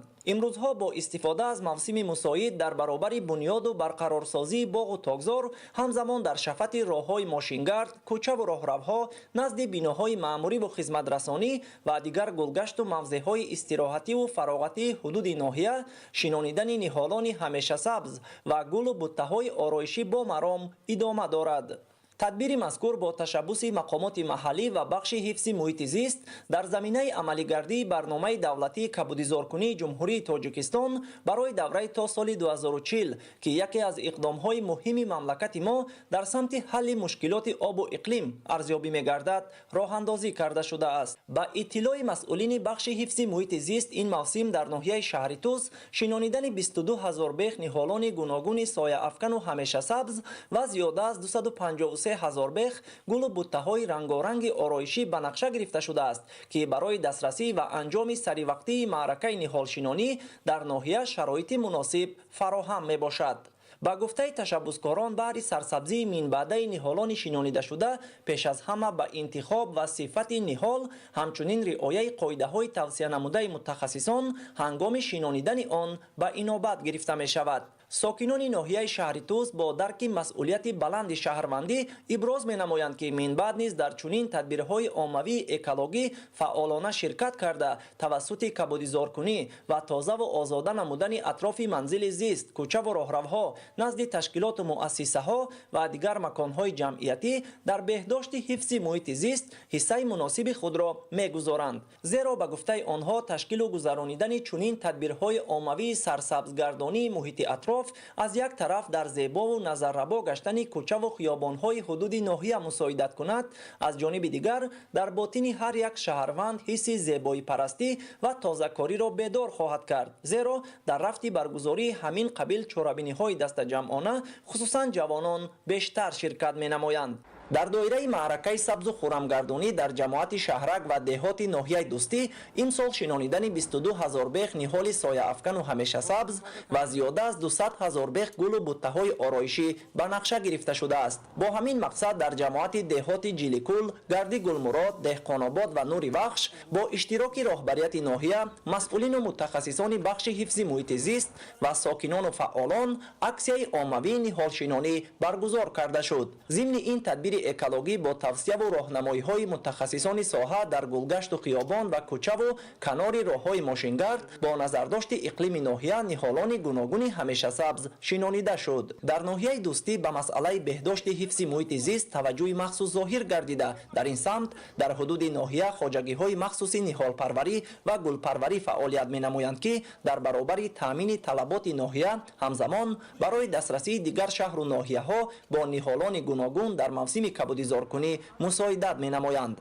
با گفته تشبسکاران بهر سبزش منبعده نهالان شنانیده شده پیش از همه با انتخاب و صفت نهال همچنین رعایت قاعده‌های توصیه نموده عالمان هنگام شنانیدن آن به اینابت گرفته می‌شود. طور متخصصان ابراز داشتند تشکیل پیوسته چنین اقدام نهال شنانی یک قدم مهم در رشد فضای سبز و حفظ اکولوژی محسوب می‌گردد. از این لحاظ با استفاده از شرایط مساعد آب و هوا در ناحیه دوستی تدبیرهای کبودیزارکنی وسعت داده شده. ساکنان و کارمندان کسب و کار گوناگون در همکاری با متخصصان بخش حفظ محیط زیست در شفت راهها نزد تشکیلات و مؤسسه‌ها و دیگر مکان‌های جمعیتی نهالان سایه افکن و همیشه سبز و گل و بوته‌های آرایشی می‌شنانند. زیرا به اندیشه متخصصان ساحه تازگی، سرسبزی و خرمی و در مجموع بهداشت حفظ محیط زیست در هر یک شهر و ناحیه از مسئولیت و معرفت اکولوژی ساکنانش وابستگی عمیق دارد. ساکنان ناحیه دوستی با درک مسئولیت بلند شهروندی ابراز می‌نمایند که من بعد نیز در چنین تدبیرهای عمومی اکولوژی فعالانه شرکت کرده توسط کبودیزارکنی و تازه و آزاده نمودن اطراف منزل زیست، کوچه و راهروها نزد تشکیلات و مؤسسه‌ها و دیگر مکان‌های جمعیتی در بهداشت حفظ محیط زیست حصه مناسب خود را می‌گذارند. پرزیدنت جمهوری تاجیکستان پیشوای ملت محترم امامعلی رحمان ضمن ارائه پیام نوبتی با مجلس عالی جمهوری تاجیکستان با حکومت مملکت، کمیته حفظ محیط زیست و تمام ساختار و مقامات دولتی سپارش دادند که برنامه مشخص دولتی آید به کبودیزارکنی جمهوری را برای دوره تا سال 2040 قبول و عملی نمایند. ذکری به مورد است که اقدام دوربینانه رهبریت عالی مملکت با نظرداشت تغییریابی اقلیم و با مقصد بهتر گردانیدن وضع اکولوژی محیط زیست، کاهش دادن پرتاب‌های گازهای گلخانه‌ای، اینچنین مهیا نمودن شرایط هرچی بهتر و مساعد حفظ محیط زیست برای اهالی ارزیابی می‌گردد. در دایره دستور هدایت‌های پرزیدنت مملکت و عملی سازی برنامه دولتی کبودیزارکنی جمهوری تاجیکستان برای دوره تا سال 2040 با تشبث مقامات اجرایی حاکمیت دولتی و بخش حفظ محیط زیست ناحیه شهرستان در موضع چشمسار کنار شاهراه دوشنبه شهرستان خوجند چناق معرکه نهال شنانی دایر کرده شد. در این چهاربینی سری وقتی برابر مسئولین و کارمندان بخش حفظ محیط زیست، همزمان کارمندان مقامات اجرایی حاکمیت دولتی، شعبه کشاورزی، مؤسسه دولتی نگهداری راههای اتومبیلگرد و ساکنان دهه چشمسار فعالانه شرکت ورزیدند. طبق اطلاع مسئولین بخش حفظ محیط زیست ناحیه، شناندن درختان میوه دهنده، آرایشی و همیشه سبز در چند دوره گذرانده شده. فعلا در شاهراه دوشنبه شهرستان خوجند چناق بیش از 1500 عدد درختان آرایشی و همیشه سبز شنانیده شد. حشرچیان معرکه نهال شنانی با استفاده تکنیک سهم خویش را در کبودیزارکنی این سرزمین کاهندیار گذاشته، سیاست دولتی حکومت کشور را در عمل تطبیق نموده ایستادند. ذکر گردید که برنامه مذکور خیلی به مورد و سریوقتی بوده محیط زیست علاوه ساکنان سیاره را برای رشد و رونق زندگی آسایشته می‌باشد تامین می‌نماید. در این روند شناندن درختان همیشه سبز سوزنبرگ از آن جهت فایده‌آور می‌باشد که برابر افزون ساختن نمای ظاهری شهرها باز در تولید هوای تازه مساعدت می‌کند. مورد تذکر است که ساکنان مهنتکش و سازنده ناحیه شهرستان در برابر دیگر تشبس‌ها و عملی سازی برنامه دولتی کبودزارکنی دقت و اعتبار خاصه داده در هر گوشه و کنار راه نزد کارگاه و کارخانه‌های اقتصادی و اجتماعی، بناهای استقامتی، مرکزهای سلامتی، مؤسسه‌های تحصیلات میانه عمومی،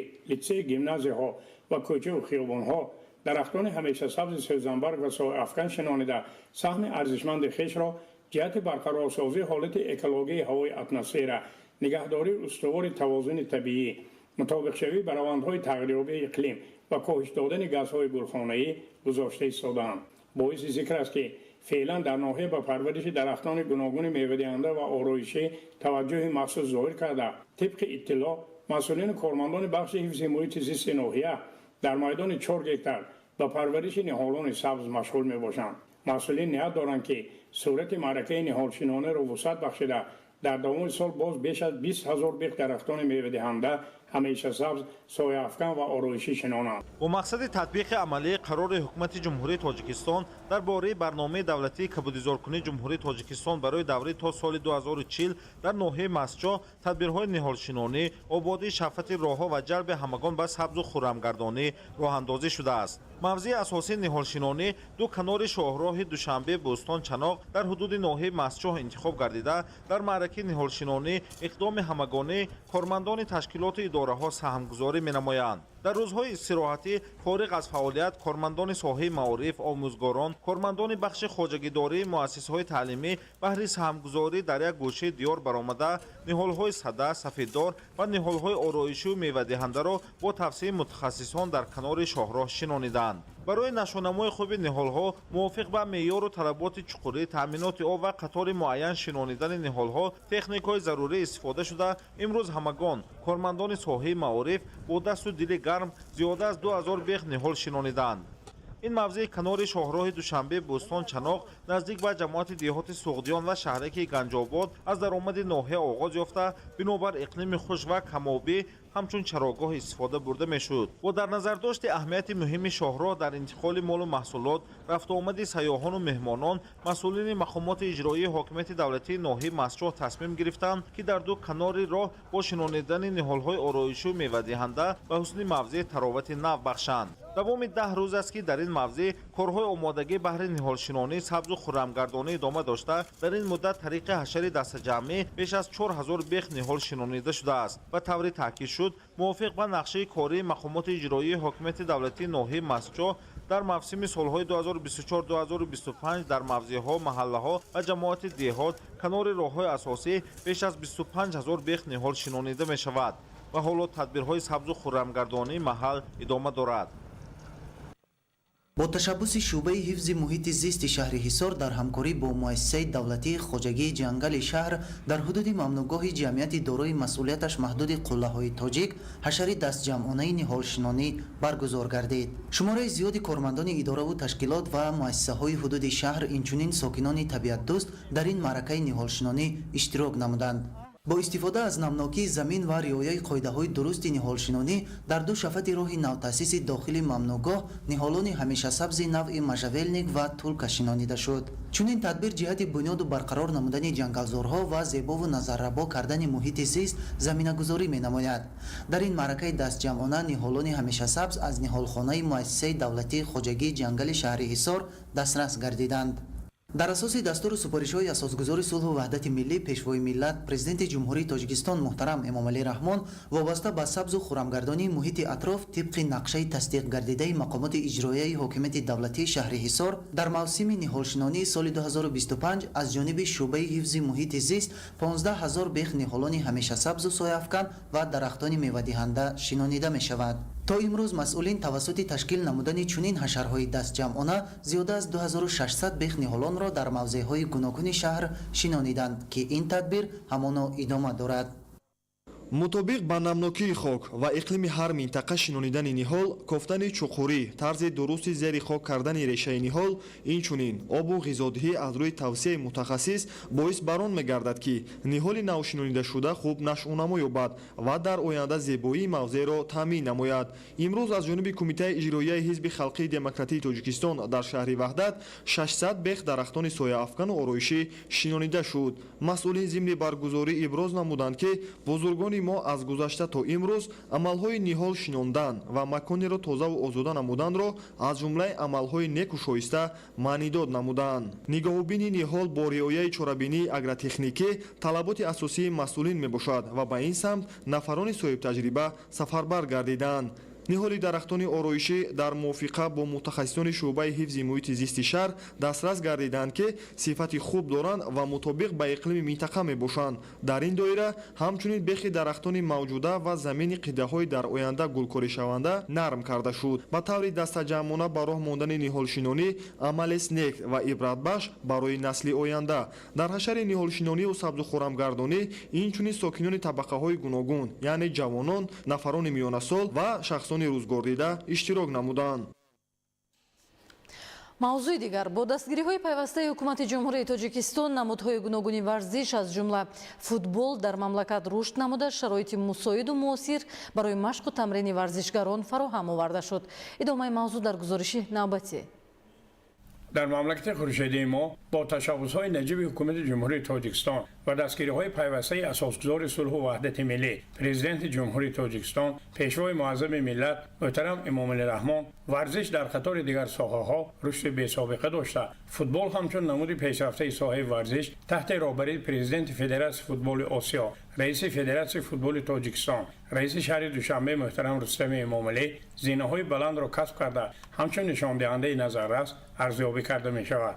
бо дастуру супоришҳои раиси федератсияи футболи тоҷикистон, раиси шаҳри Душанбе муҳтарам Рустами Эмомалӣ ва дастгириҳои пайвастаи мақомоти иҷроии ҳокимияти давлатии шаҳри Истаравшан, варзишгоҳи марказии шаҳр бо харҷи маблағҳои буҷаи маҳаллӣ ба таъмири ҷорӣ фаро гирифта шуда, варзишгарон ва кормандон бо мақсади ба талаботи федератсияи футболи тоҷикистон ҷавобгӯ гардондани варзишгоҳ бо харҷи зиёда аз 40 000 сомонӣ майдони футболбозиро тахту ҳамвор карда, бо истифода аз тухмии майсаҳои сабзу омехтаи нуриҳои органикӣ кишт гузарониданд, ки имрӯз хеле зебову сабз гардида намои хуб дорад. дар ин баробар варзишгоҳи марказӣ ба таъмири ҷорӣ фаро гирифта, чароғҳои шомгоҳон ва шабона майдону варзишгоҳро равшанибахшанда ба маблағи наздик 600 000 сомонӣ навсозӣ карда, ҷойҳои либосивазкунӣ, шустушӯй, оббозӣ, истироҳат ва тамрин барои меҳмонону мизбонон ба талаботи шӯрои комиссияи федератсияи футболи тоҷикистон мувофиқ гардонда шуд.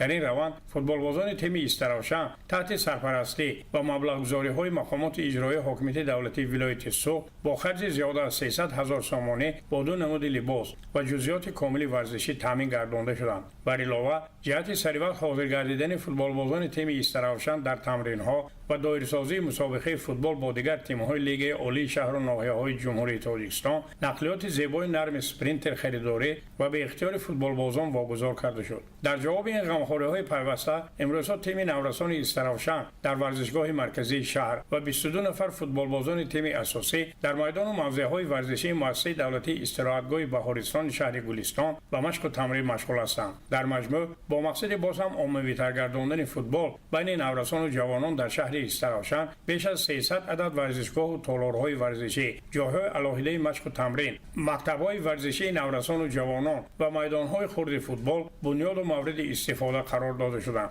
ин ҳама суханони самимӣ дар маҷлиси навбатии федератсияи футболи шаҳр мавриди баррасӣ қарор гирифт. дар маҷлис аъзои федератсия, роҳбарият ва бозингарони клуби футболи Истаравшан ва клуби футзали Истаравшан, роҳбарони муассисаҳои варзишии шаҳр, масъулини бахши кор бо ҷавонон ва варзиш, роҳбарони як қатор ташкилоту идораҳо ва корхонаҳои саноатию сохтмонӣ, инчунин як гурӯҳ соҳибкорони бароиманди шаҳри Истаравшан ширкат варзиданд. маблағгузории соҳаи футбол низ аз буҷети маҳаллӣ сол аз сол зиёд гардида, аз 500 000 сомонии соли 2020 дар соли 2024 ба 3 миллион сомонӣ расонда шуд, ки ин боиси боз ҳам болотар гардидани шавқу рағбати футболбозон ва иштироки фаъолонаи дастаи футзали Истаравшан дар бозиҳои ҷумҳуриявӣ ва ҷойи якумро сазовор гардидани фан-клуби футболи шаҳр шуморида мешавад. боиси боиси зикри хос аст ки таваҷҷӯҳи сокинони шаҳри Истаравшан ба варзиш алахусус футбол зиёд буда ҳар як қувваозмоии дастаи Истаравшан аз ҷониби мухлисону ҳаводорони футбол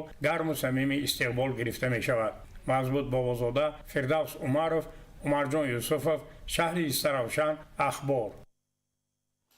давоми солҳои охир дастовардҳои варзишгарони тоҷик аз мусобиқаҳои бонуфузи ҷаҳонӣ бештар шуда самараи дастгириҳои пайвастаи ҳукумати мамлакат арзёбӣ мешавад. Федератсияи ҷудои Тоҷикистон дар заминаҳои роҳандозии машқҳои дастаҷамъона дар дохил ва хориҷи кишвар барои ҷудокорони тоҷик шароити хуби машқу тамринро муҳайё намудааст. шарҳи бештар дар гузориши Раҳматшоҳи Обид.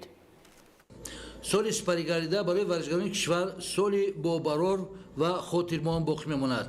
дар соли 2024 Тоҷикистон чандин рекордҳоро гузошт. медалҳои олимпӣ дар риштаи дзюдо барои Тоҷикистон бори нахуст дар 16 соли охир ва медали биринҷӣ дар мусобиқоти ҷаҳонӣ дар риштаи дзюдо бори нахуст дар 17 соли охир ва ҳамчунин дар соли тақвимӣ 2024 Тоҷикистон дар мусобиқаҳо 16 медал ба даст овард. Нуралӣ Эмомалиро мухлисон новобаста ба бурдубохташ самимона ва гарму ҷӯшон истиқбол мекунанд. касе ба ӯ дар грандслами Тошкан баробар шудан натавонист ва барандаи медали тилло шуд. ҳамчунин барандаи медали нуқра дар грандслами Анталия мебошад.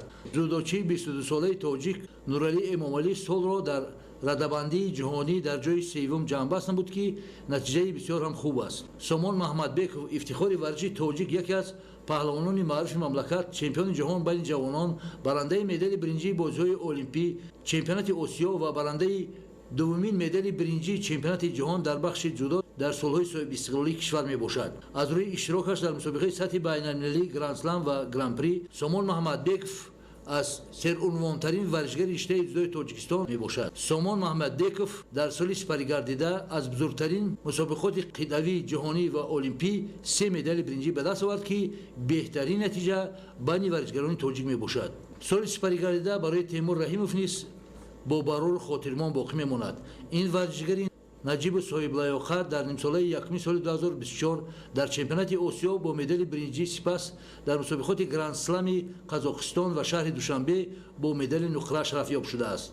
дар чемпионати ҷаҳон ки дар шаҳри Абу-Даби баргузор гардид, то сабқати якчорфиналӣ роҳ ёфт, вале барои ба финал баромадан шикаст хӯрда ба рақобатҳои тасаллобахш рафта, дар ду сабқат мағлуб шуд ва ҳамагӣ мақоми ҳафтумро ишғол карду халос. аммо дар бозиҳои олимпӣ бахташ хандиду ҳунарнамои хуб нишон дод ки ин дуввумин иштироки ӯ дар бозиҳои олимпӣ мебошад. Теймур Раҳимов дар мақоми сеюми радабандии ҷаҳонӣ соли 2024-ро ҷамъбаст кард. ҳарчанд ки бо чандин варзишгарони тоҷик дар ин сол рохат ба бозиҳои олимпӣ нагирифта бошад ҳам, аммо натиҷаи хуб нишон доданд.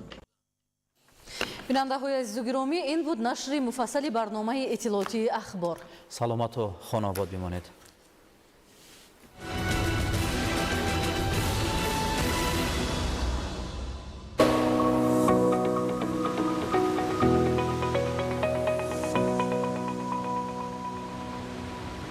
имрӯзҳо дар бисёре аз кӯдакон норасоии калсий дида мешавад ва агар шумо дар кӯдаки хеш чунин аломатҳо ба монанди заифии умумӣ, натиҷаи ғайриқаноатбахш дар таҳсил, зуд хасташавӣ, калтинорм ба фарзанди шумо кӯмак мекунад. калтинорм маҷмӯи беназири калсий ва витамини D3 барои мустаҳкам кардани устухонҳо, дандонҳо ва афзоиши қад. аз дорухонаҳо пурсон шавед.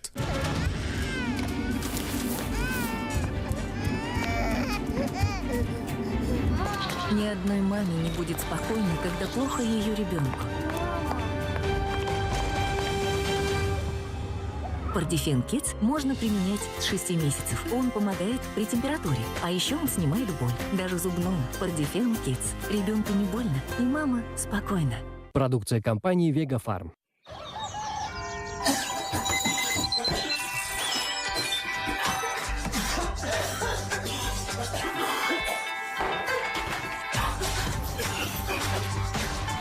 Ламбротин – современное средство для борьбы с заболеваниями дыхательных путей, которое разжижает вязкую мокроту и облегчает ее отхождение. Ламбротин облегчает дыхание, возвращает радость утра.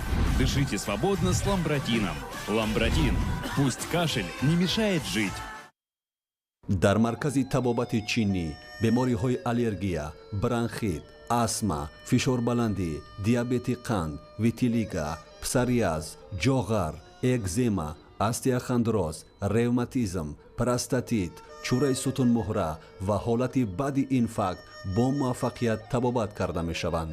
маркази мазкур ҳатто дар рӯзҳои истироҳат ҳам кор мекунад. беморон аз тамоми гӯшаву канори ҷумҳурӣ метавонанд бемамоният ба маркази табобати чинӣ муроҷиат намоянд. аз табибони ин марказ тариқи ватсап низ маслиҳатҳои судманди тиббӣ гирифтан мумкин аст. суроға шаҳри душанбе, ноҳияи фирдавсӣ, кӯчаи деҳотӣ 50 назди диагностика. телефон 88 31 14 41. тибби чинӣ ба тамоми дардҳои шумо даво мебахшад.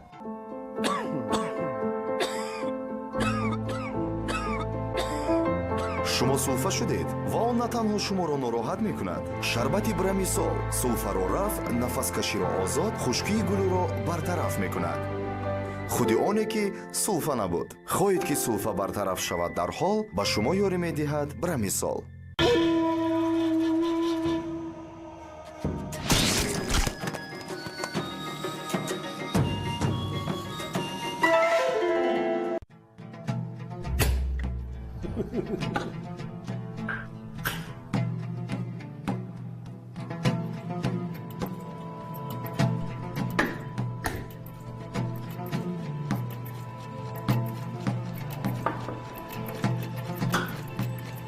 گر بر سر نفس خود امیری مردی. ана ҳамин эҳсосот ногаҳон ва тез. твистер халапеньо, стрипсҳои болаззат бо орд олуда шуда, қаламфури тези халапеньо, оташ дар ҳар луқма, танҳо дар KFC. оё дард ба наздикони шумо нороҳатӣ эҷод мекунад?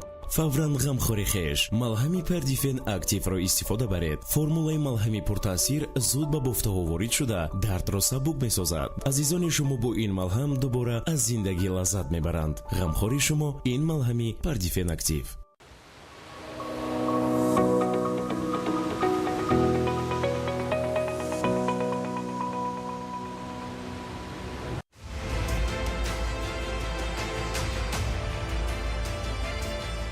паёми ироагардидаи пешвои миллат дорои мазмуни пурмуҳтаво буда ҷанбаҳои иқтисодӣ, иҷтимоӣ, сиёсӣ ва фарҳангиро дар бар мегирад.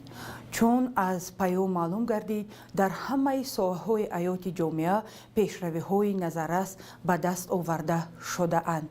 агар ҷанбаи иқтисодии паёмро гирем, сарфи назар аз таҳаввулоти дар ҷаҳони муосир ба вуҷуд омада ва таъсири манфии омилҳои берунӣ ба иқтисоди миллии мо, суръати афзоиши иқтисоди миллии мо дар солҳои охир дар сатҳи мӯътадил нигоҳ дошта шуда дар сатҳи 17% қарор гирифта истодааст. маҷмӯи маҳсулоти дохилии кишвар ки яке аз нишондиҳандаҳои асосии макроиқтисодӣ ба ҳисоб меравад, дар ҷумҳурии Тоҷикистон дар соли 2024 150 миллиард сомониро ташкил медиҳад ки ин дар муқоиса бо соли 2023 20 миллиард сомонӣ афзоиш ёфтааст.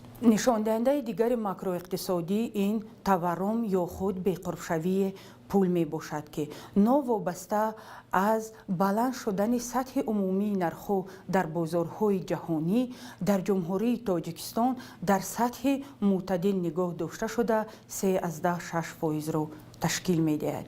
аз ҳисоби буҷети давлат ва сармояи дохиливу хориҷии кишвар ҷиҳати рушди иқтисодиву иҷтимоии мамлакатамон зиёда аз 197 миллиард сомонӣ маблағҳо равона карда шудаанд.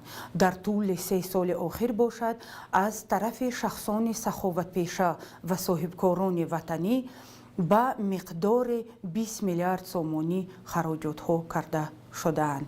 برای باز هم زیادتر به دست آوردن نشان دهنده و دستاوردها باید هر یک فرد جامعه، هر یک شهروند جمهوری تاجیکستان دارای معرفت مالیوی و فرهنگ اندوسپاری باشد، چون که معرفت مالیوی و فرهنگ اندوسپاری یکی از عامل‌های اساسی سمت انداز و بودجت می باشند که اساساً در مسئله گزارش با نظام پرداخت‌های غیر نقدی نقش مهم را دارند. پس وظیفه جانی هر یک ما شهروندان جمهوری تاجیکستان این پیش از همه سعی و کوشش زیاد را به خرج دادن جهت برطرف کردن کمبودی‌ها و مشکلات‌های جای داشته در همه ساحه‌های گوناگون کشورمون می باشد.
سلام تماشابینان عزتمند، نشر نوبتی برنامه رواندرمانی منظور شماست. چرا پریشان خاطری رخ می‌دهد؟ همه ما گاه کاری را، عملی را و یا نقشه را فراموش می‌کنیم. طبق پژوهش و مشاهده‌های خود روانشناس سوزان کین مطمئن است که این حالتی به تهلکه افتادن و یا واهمه انداختن نیست، چون که همه ما در زندگی دشواری‌های زیادی را داریم. همه ما پی کارهای زیاد بند هستیم و پیوسته چیز ما را پریشان می کند. اما به هر حال با فراموشی مبارزه بردن ممکن است. ناسازی های مغزی سر حالت اساسی ویران گردیدن خاطره می باشند. فراموش خاطری مربوط به حالت روانی شخص است و یا بیماری فیزیکی که ها بیشتر به پریشان خاطری گرفتار می شوند. برای رها گردیدن از فراموش خاطری چی باید کرد؟ این از سوال‌هایی که امروز در نشر نوبتی برنامه رواندرمانی مطرح می‌گردد و شما به سوال‌های خود پاسخ می‌یابید. ما را پیگیر باشید.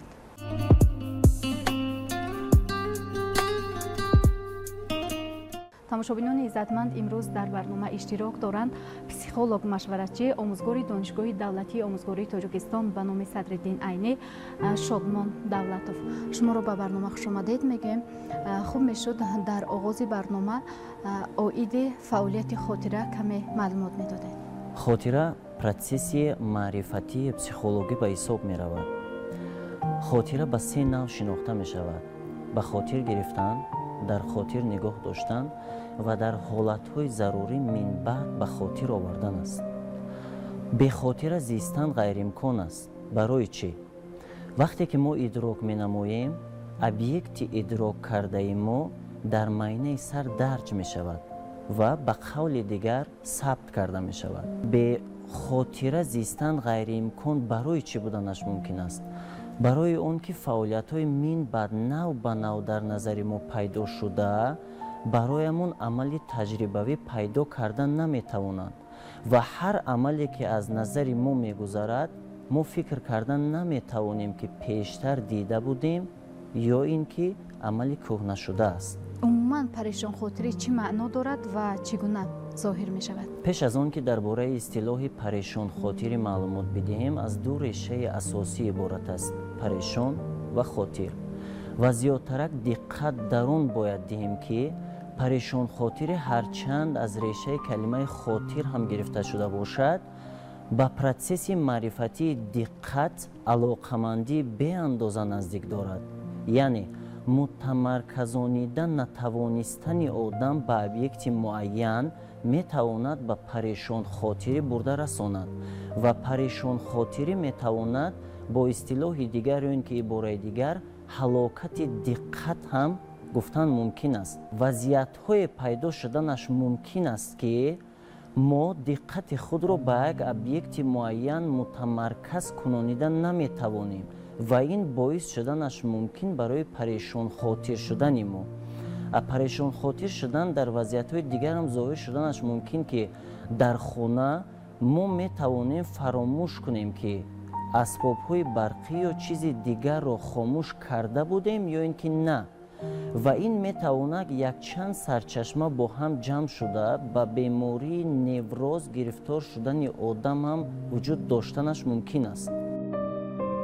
як сабаби парешонхотириро табибон дар зиёдшавии иттилоот медонанд. майнаи инсон ҳангоми гирифтани миқдори зиёди маълумоти нав ки коркард карда наметавонад ях мекунад. принсипи бисёркорӣ, ташвиши зиёд боиси вайроншавии асаб ва инкишофи парешонхотирӣ мегардад. дуюм сабабро дар норасоии доимӣ хоб донистанд. дар вақти истироҳати шабона ҳуҷайраҳои нав ба вуҷуд меоянд. агар шахс дар як шабонарӯз камтар аз 7-8 соат хоб кунад, пас майна барои пурра барқарор шудан фурсат намеёбад. дар натиҷа дарки иттилоот нокомӣ ба амал меояд ки боиси рушди парешонхотирӣ ва фаромӯшии хотира мегардад.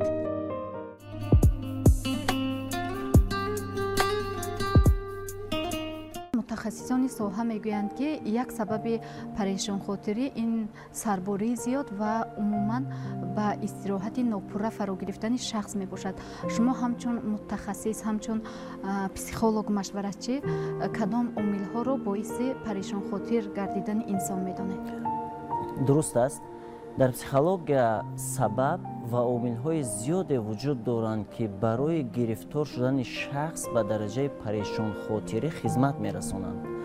сабабҳои психологӣ дараҷаи конкретӣ доранд ва омилҳо бошад дараҷаи эҳтимолияти таъсиррасонӣ доранд.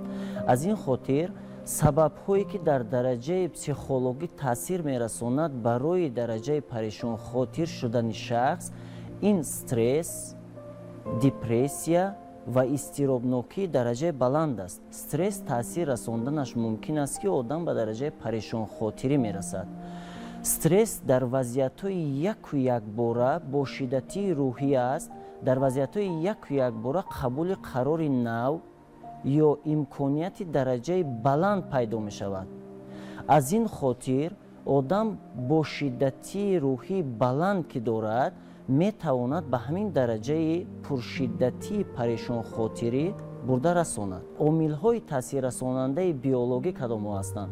омилҳои таъсиррасонандаи биологӣ камхобӣ аст, аз меъёр зиёд сарборӣ кардан ба худи шахс ки наметавонад қудрати идоранамоии худа истифода барад, яъне потенсиал, иқтидори худаш аз даст метиҳад.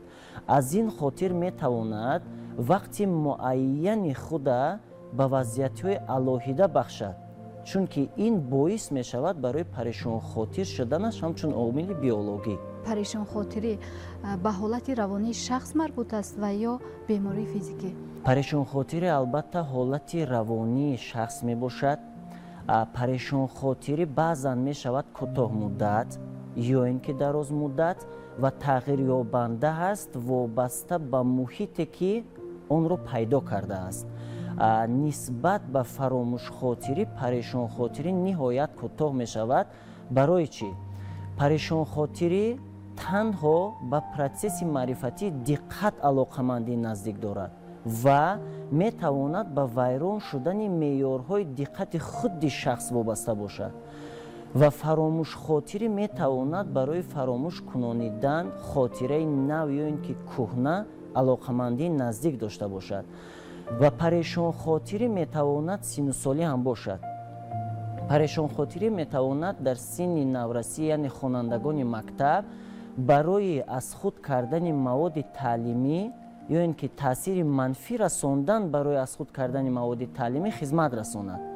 و فراموش خاطری باشد میتواند درجه سینوسالی بلند داشته باشد. یعنی زیادترک میتوانند از روی عامل‌های بیولوژی آدم به سینوسالی پیرانسالی رسید درجه فراموش خاطری برای خودش قبول میکند. این امکانیتی اصلاح نشدن هم دارد، ولی پریشان خاطری باشد از لحاظی که موقتی است بعضن وقت وابسته به وضعیت پیدا شده میتواند درجه اصلاحی را برای خودش قبول کند. پریشان خاطری که بیشتر از جانب کودکان و نورسان به چشم میرسد، آیا آن اصلاح شونده است و اصلاح آن با کدام راه میتواند که پیگیری پریشان خاطری باشد؟ البته اصلاح شونده است. پریشان خاطری از خود والدین وابستگی دارد. کسانی که گرفتار حالت پریشان خاطری میشوند اصلا متخصص روانشناس یا که پسیخولوگ باید با وای نفرها فعالیت کنند، یعنی همکاری کنند. کودکانی که دارای پریشان خاطر هستند امروزها والدین میتواند تنها پیگیری همین گونه وضعیت شود، یعنی دسترسی پیدا کند همراه کودک به نزد متخصص روانشناس تا اینکه از همین وضعیت بیرون کرده تواند کودکان میتوانند همین دقت خود به یک ابیکت لازمه یک باره متمرکز کرده عوض می نمایند و در کدام حال به کودکان در وضعیت‌های تعلیمی پیدا می شود وقتی که خود همون ابیکت دقت کودک جلب نمی کند. اگر برای مثال ما تعلیم بگیریم، برای دقت کودک در تعلیم جلب کردن که پریشان خاطر نشود مرامناکی و یا بیدار کردن لازم. مرامناکی کودک تنها موتیواتور، یعنی کسانی که وی وادار کردن میتوانند بیدار کردن میتوانند. از خود همون متخصص اودیتوریا میگویم میان که صنفخانه آموزگار داخل درس وابستگی زیست دارد، یعنی که علاقمندی زیست دارد که کودک چگونه سمت خودش جلب کرده میتواند یا اینکه با کدام متد جلب کرده میتواند در علم پسیخولوژیا. وقتی که آموزگار یا اینکه پداگوگ کودک جلب کرده میتواند و مرامی و بیدار کرده میتواند، متمرکزیت دقت کودک پیدا می شود در همین لحظه و پریشانی دقت در همین لحظه گم شدنش ممکن است. در بسیاری وضعیت ها کودک یک ابیکت معین نظارت کرده ایستاده است ولی پریشانی وی به چشم عیان است. یعنی این معنای آن را دارد که کودک به تخته صنف یا اینکه به آموزگار گوش انداخته ایستاده است ولی هوشش سمت دیگر روانه شده است. یعنی معنای آن را دارد که کودک خود همون آموزگار را درک کردن نتوانسته ایستاده است یا اینکه درک کردن نمیخواهد. طبق معلومات روانشناسان خاطره به دراز مدت و کوتاه مدت تقسیم می شود. قسمت دوم خاطره واقعه های جاری را در بر می گیرد. به عباره دیگر آن چیزی را که در یک لحظه معین لازم است قید می کند. خاطره دراز مدت باشد معلومات در طول حیات جمع شده را نگاه می دارد. خاطره های کودکی، لحظه های سپری شده با نزدیکان، روزهای اولین در مکتب، بازی با رفیقان و دیگر معلومات سالهای سپری شده. اگر معلوماتی که با خاطره کوتاه مدت مقرر شده است چند مرتبه تکرار شود، آن تدریجاً به خاطره دراز مدت می‌گذرد. در زندگی هر کدام ما می‌شوند حالت‌هایی که ما شعر و یا جمله‌های چند وقت پیش از خود کرده‌مان را فراموش می‌کنیم. اگر با یک مرتبه مطالعه کردن باز به خاطر آیند، معلوم می‌شوند که آن مصرع‌ها در خاطره دراز مدت ثبت گشتند و اگر کلاً فراموش شده باشند معلوم می‌شود که نتیجه تکرار نکردن است.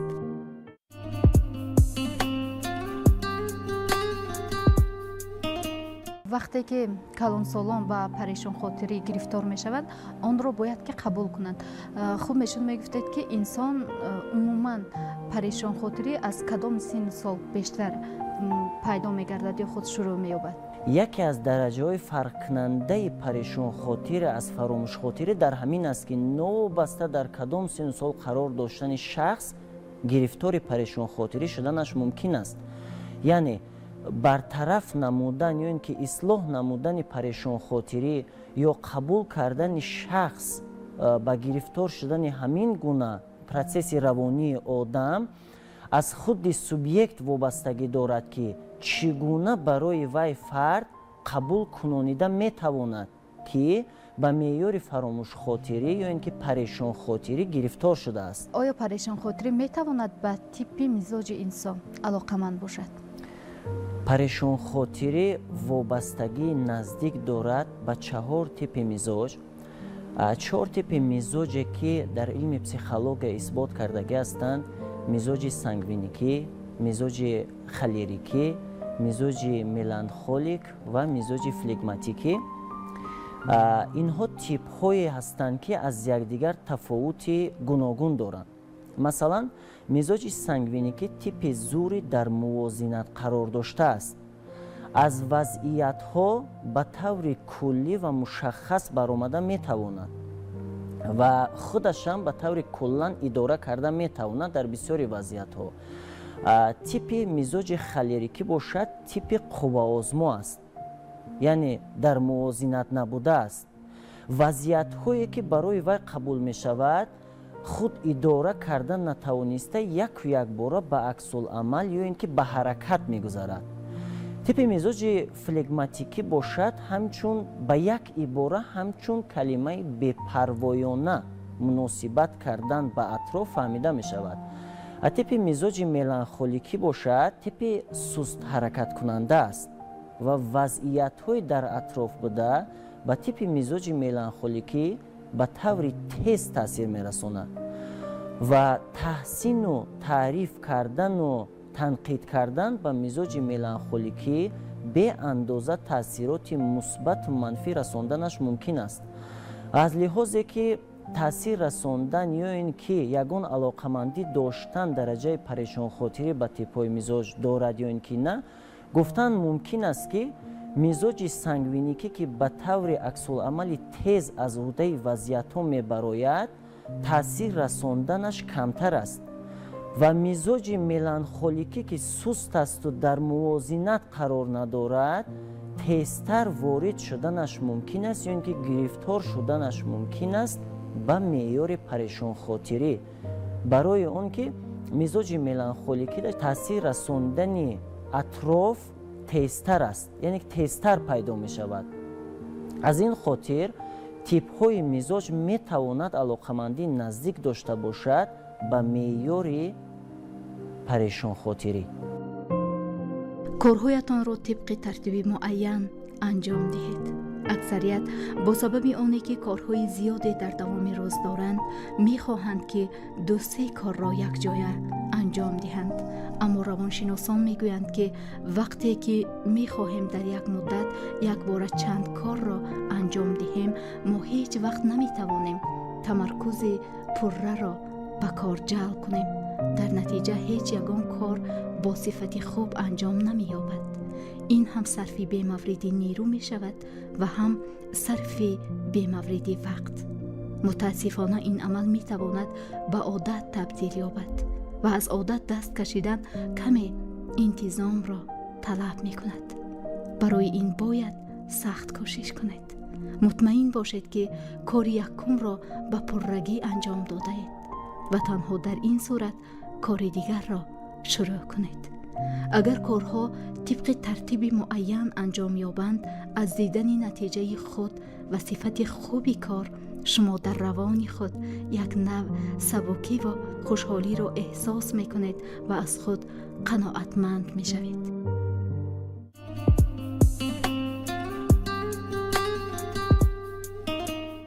мушоҳидаҳо муайян карданд ки бисёр аз кӯдакону наврасон ҳанӯз аз синни наврасӣ аллакай ба парешонхотирӣ гирифтор шуданд. сабабро дар чӣ медонед? кадом омилҳо сабаби асосӣ ба парешонхотирӣ гирифтор шудани наврасон гардидааст? албатта сабабҳои пайдо шуданаш ҳам омилҳои биологӣ аст ва ҳам омилҳои психологӣ. агар дар маҷмӯъ гӯем, ҳамаш дар шакли таъсиррасонӣ хизмат мерасонанд. аз ин хотир танҳо сабабҳои психологӣ метавонад, чӣ хеле ки пештар қайд кардам, стресс, депрессия ва изтиробнокӣ бошад. дар айни замон барои чӣ кӯдакон ё ин ки наврасон гирифтори парешонхотирӣ мешаванд, вале мо худамон дарк карда наметавонем. аз лиҳозе ки ихтисоси равоншиносӣ ёне психологҳои ҷумҳурии Тоҷикистон нав инкишоф ёфта ҳастанд ва ин илми ҷавон ки ҳаст дар баъзе аз минтақаҳои ҷумҳурӣ то ҳол инкишоф наёфтааст ва ҳатто вуҷуд ҳам надорад. бисёре аз минтақаҳои мо ҳатто волидайнҳо аз ҳамин мафҳумҳои умумие ки дар ҳаёт истифода бурда мешавад хабардор нестанд ва кӯдак гирифтори парешонхотирӣ аст ё ин ки фаромӯшхотирӣ маълумоти дақиқе надоранд ва кӯдак дар вақти таълим гирифтан яъне дар мактаб гирифтори парешонхотирӣ шуданаш мумкин аст, яъне дар вай вазъиятҳои ногаҳонӣ пайдо мешавад яку якбора, ё ин ки вазъияти депрессивӣ бошад, дилмондагӣ аз ҳаёт пайдо мешавад, дилхунукӣ пайдо мешавад. кӯдак наврас бошад, дар синни наврасии вай вазъиятҳои нав ба нав пайдо шудан мегирад дар ҳаёт ва ҳисси танҳоӣ кӯдака фаро мегирад. аз ин хотир як субъекти муҳим аст, субъекти лозим аст дар ин вазъият ки кӯдакро ҳамроҳӣ кунад ва аз вазъиятҳои номбаршуда баровардани кӯдак имконпазир шуданаш мумкин аст ва дар ҳоле ки субъект вуҷуд надораду кӯдак ҳисси танҳоиро барои худаш қабул мекунад, яъне гӯшанишин мешавад, ба ҳамин гуна вазъиятҳо гирифтор шуданаш мумкин аст ва ин таъсиротҳои психологӣ аст ки мо дарк карда наметавонем. кӯдак вақте ки гӯшанишин мешавад, волидайн ҷангу хархаша ё ин ки муносибати объективии худаша иваз мекунад, ё дод мезанад болои сари кӯдак, ё ҷанҷол мебардорад, ё ин ки зӯровария ба ҳар роҳу восита истифода мебарад. албатта зӯроварии психологӣ ба ин чизам асос гузошта метавонад, яъне муносибати дағалонаи волидайн ё каси дигар метавонад ана ҳамин меъёра иваз кунад ва қарорҳое ки дар кӯдак вуҷуд дорад метавонад ба таври автоматикӣ иваз шавад ва таъсироти манфии худаша расонад то ин ки боис шавад ба меъёри парешонхотирӣ. омилҳои биологӣ бошанд чӣ гуна таъсир мерасонанд? масалан, омил ки дараҷаи эҳтимолӣ дорад, мо метавонем камхунӣ ё ин ки паст будани баланд будани меъёри қанд дар хунро ҳамчун омили биологӣ дониста барои дараҷаи парешонхотирӣ расидани шахс хизмат мекунад гуфта ҳисоб намоем. имрӯз медонем ки замони техника ва технология ҳаст. оё истифодаи бемаврид ва барзиёди телефонҳои мобилӣ ё худ техника метавонад кӯдакону наврасонро ба парешонхотирӣ гирифтор созад? албатта мерасонад. протсесси парешонхотирӣ ба равандҳои маърифатӣ яке аз онҳо диққат, алоқамандии наздик дорад. истифода аз технологияи имрӯза, вақти зиёд харҷ кардан, назар андохтан, мутамарказ кунонидан, кӯчонидани диққат ва дигару дигар метавонад ба парешонхотирии худи шахс асос гузорад. яъне аз технологияи имрӯза зиёд истифода бурдан, аз навгониҳои технологияи имрӯза зиёд истифода бурдан ба як объект равона кардани диққати худро метавонад аз мустаҳкамии диққат ё ин ки кӯчонида натавонистани диққат маълумот битиҳад. аз ин хотир технологияи имрӯза метавонад ба парешонхотирии фардони имрӯз хизмата асос гузорад. аз лиҳозе ки парешонхотирӣ ба равандҳои маърифатӣ яъне диққат, алоқамандӣ беандоза наздик дорад, вақте ки наврасон ё ин ки кӯдакон ба технологияи имрӯза бемаврид ё ин ки аз меъёр зиёд истифода бурдани он вақти худро мепардозанд, метавонад таъсири манфии худашро дар ҳамин ҷабҳа расонад. вақте ки наврасон ҳанӯз аз синни хурдӣ гирифтори парешонхотирӣ мешаванд, яъне ки он табобатшаванда аст? вақте ки аз синни хурдӣ гирифтори меъёри парешонхотирӣ мешаванд, албатта табобатшаванда аст. амин омилҳои таъсиррасонанда ё ин ки сабабҳои таъсиррасонанда чӣ хеле ки гуфтем стрессу депрессияву изтиробнокӣ дар кӯдак вақте ки бедор мешавад боис мешавад гирифтори ҳамин гуна меъёри парешонхотирӣ шавад. дар ҳолати бартараф намудани ҳамин гуна вазъиятҳо кӯдак метавонад меъёри пештараи худ яъне хотираи худа нигоҳ дорад. парешонхотирӣ ё худ фаромӯшхотирӣ метавонад ба 4 типи мизоҷи инсон алоқамандӣ дошта бошад. аз ин лиҳоз мегуфтед ки фаромӯшхотирӣ ва ҳам парешонхотирӣ метавонад ки барои занону мардон, кӯдакону наврасон якранг бошад ва ё фарқкунанда. фаромӯшхотирӣ нисбати занону кӯдакон ё ин ки наврасон албатта тафовуткунанда мебошад ва одатан гиремагар яке аз хусусиятҳои фарқкунандаи фаромӯшхотирӣ аз парешонӣ дар хусусият ва зоҳирёбии вақти онҳо мебошад. яъне фаромӯшхотирӣ метавонад идоманок бошад ва объекти лозима ё ин ки объекти даркардашуда аз хотираи мо гум шавад ва парешонхотирӣ бошад метавонад меъёри муваққатӣ дошта бошад. аз ин хотир фаромӯшхотирӣ одатан дар занон ё ин ки мардон дар синни калон пиронсолӣ ё ин ки калонсолӣ пайдо шуданаш мумкин аст ва фаромӯшхотирӣ метавонад куллан аз хотир бибарад ё ин ки қисман аз хотир бибарад. дар ҳамин вазъият ҳолатҳое шуданаш мумкин дар синни соли наврасӣ.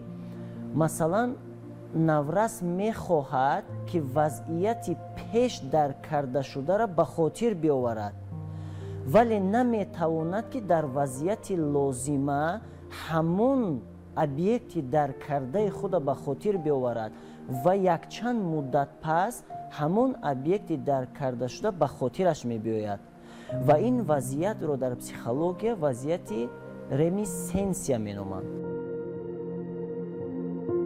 яке аз роҳҳои раҳоӣ ёфтан аз парешонхотирӣ ва ё фаромӯшхотирӣ ин тартиб додани нақшаи кор аст. ин роҳи хубест то ин ки мо корҳои худро дар давоми рӯз ба пуррагӣ иҷро карда тавонем. рӯи коғаз навиштани нақшаҳо сабаб мегардад ки зеҳни шумо аз фишор раҳо ёбад. агар хоҳем ки иҷрои ягон корро фаромӯш накунем хеле зиёд дар борааш фикр мекунем ва кӯшиш мекунем ки зуд онро дар зеҳнамон такрор кунем. ин худ фишори зиёдатӣ ба асаб аст. аз ин рӯ нақшаи корро дар варақ навиштан беҳтарин иқдом аст. вақте ки оддитарин масъалаҳо аз зеҳн фаромӯш мешаванд ин ҳолат метавонад аломати вайрон гаштани мувозинат дар кори системаи асаб бошад. бо ҷудо кардани вақт барои худ ва барои он амалҳое ки воқеан дилатон мехоҳаду шуморо болида рӯҳ месозад шумо метавонед ин мувозинатро барқарор созед ва ба худ хотиррасон кунед ки дар ҳаётатон кадом масъалаҳо бештар муҳиманд.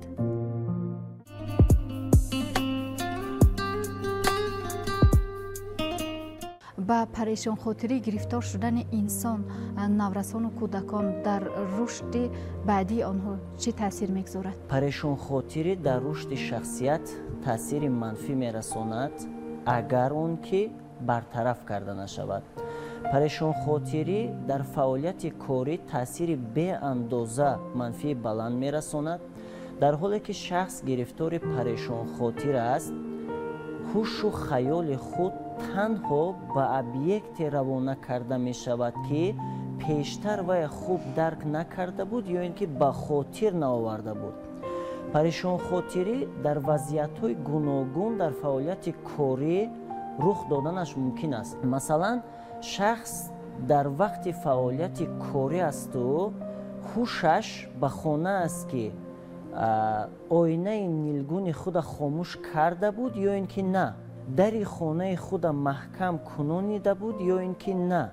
бинобар ҳамин гуна вазъиятҳои пайдошуда халалдор месозад ба вазъиятҳои фаъолияти кории вай. яъне дар ҳар ду ҳолат вай наметавонад на объекти пешдаркардашуда хонаи худа ба хотир биоварад ки вай дуруст анҷом дода буд ё ин ки на ва ин боис мешавад барои дуруст фаъолият кардан дар вақти кории вай, яъне фаъолияти кории худам бинобар ҳамин таъсироти омилҳо дуруст анҷом дода наметавонад. шумо ҳамчун психолог машваратчӣ имрӯз кору фаъолият доред.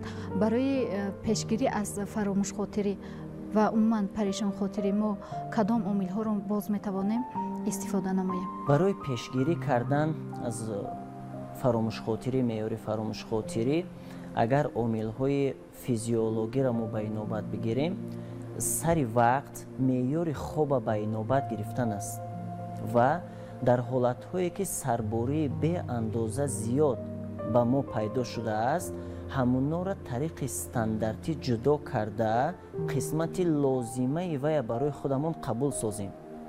яъне ҳама гуна вазъият бояд тибқи нақша сурат бигиранд ва дар ҳоле ки вазъиятҳои пешомада ё ин ки нақшаҳои қабулкардаи мо тибқи яъне якранг сурат гиранд, агар имкони аз меъёри фаромӯшхотирӣ баромадани одам вуҷуд дорад ва омилҳои психологӣ ё ин ки сабабҳои психологӣ бартараф кардани ҳамин вазъиятҳо мо метавонем новобаста аз дараҷаи синусолӣ одамро аз афсурдаҳолӣ, аз ҳолати дилмондагӣ, аз ҳолати гӯшанишинӣ ва дигару дигар агар ки бартараф созем, метавонад аз ҳолати парешонхотирӣ дур бошад. барои раҳо ёфтан аз фаромӯшхотирӣ кадом омилҳоро метавон истифода намуд? тавсияи шумо. фард вақте ки 8 соат вақти дақиқи хоби худ аз сар намегузаронад, ба ҳамин гуна вазъиятҳо гирифтор шуданаш мумкин аст, яъне бемориҳои асабӣ. аз ин хотир хуб мешавад ки фардон агар меъёри хобгузаронии худа дуруст ба роҳ монад ва сарбориҳое ки дар фаъолияти корӣ ҳастанд, дар фаъолияти рӯзмарраи ҳаёти оилавии онҳо ҳаст, якранг сурат нагираду тибқи нақша агар сурат бигирад, ин албатта хуб мешавад. бисёр сипос мегӯям барои иштирок дар барнома. барои истироҳат вақт ҷудо намудан шарти асосии солимии хотира мебошад ва ин вақти ҷудо гардида бояд бо хушҳолӣ сипарӣ гардад ва дар ин вақт бояд ба корҳое машғул шавед ки майли дили худ бошад. бо ин роҳ ба майнаи сар имконият пайдо мешавад ки то муддате аз фикрҳои сертараддуд ва фишорҳои корӣ каме озод гардад. ин аст хулосаи имрӯзи меҳмони навбатии барномаи мо, психолог машваратчи омӯзгори донишгоҳи давлатии омӯзгории Тоҷикистон ба номи Садриддин Айнӣ, Шодмон Давлатов. итминон дорем ки тавсияҳои имрӯзи меҳмони барнома оид ба роҳҳои бартараф намудани парешонхотирӣ ва фаромӯшхотирӣ бароятон кӯмакрасон хоҳад буд. метавонед тариқи рақамҳои зерин бо мо дар иртибот буда суолу дархостҳои худро пешниҳод намоед. инҷо барномаи навбатии равондармонӣ ба итмом мерасад. дӯстдори худ ва зиндагӣ бошеду пайваста кӯшиш намоед он лаҳзаҳоеро дар хотир сабт намоед ки ёдовариашон бароятон хушҳолӣ меорад. то барномаҳои баъдӣ, хайр.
اولین شدم روادید را بیکار کردم. هر وقتی که میخواید همراهی فرزنداتان بیاید رفت آمد کنید.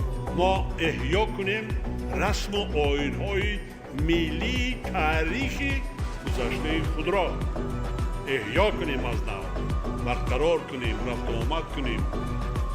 ما یک مردم هستیم، فرهنگی مشترک داریم. حالا یه شعرم از کودکی بخونم، اون بچگی یاد گرفتم، حالا همینجا یادم میگه بوی جوی مولیان آید همی، یاد یار مهربان آید همی، ریگ آموی و درشتی راه اوی، زیر پایم پرنیان آید همی.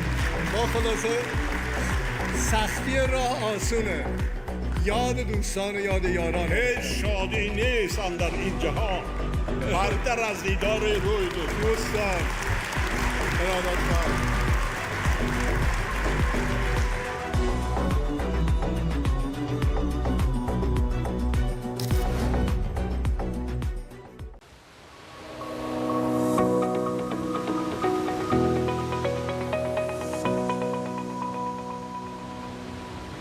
имрӯзҳо дар бисёре аз кӯдакон норасоии калсий дида мешавад ва агар шумо дар кӯдаки хеш чунин аломатҳо ба монанди заифии умумӣ, натиҷаи ғайриқаноатбахш дар таҳсил, зуд хасташавӣ, кальцинорм ба фарзанди шумо кӯмак мекунад.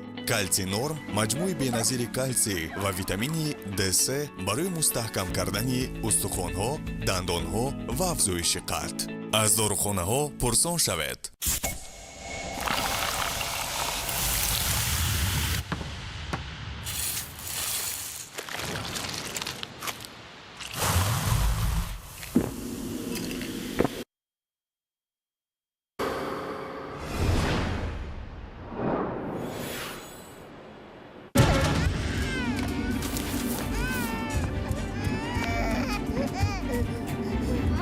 Ни одной маме не будет спокойно, когда плохо ее ребенку. Пардифен Kids можно применять с 6 месяцев. Он помогает при температуре, а еще он снимает боль, даже зубную. Пардифен Kids. Ребенку не больно, и мама спокойна. Продукция компании Вегафарм.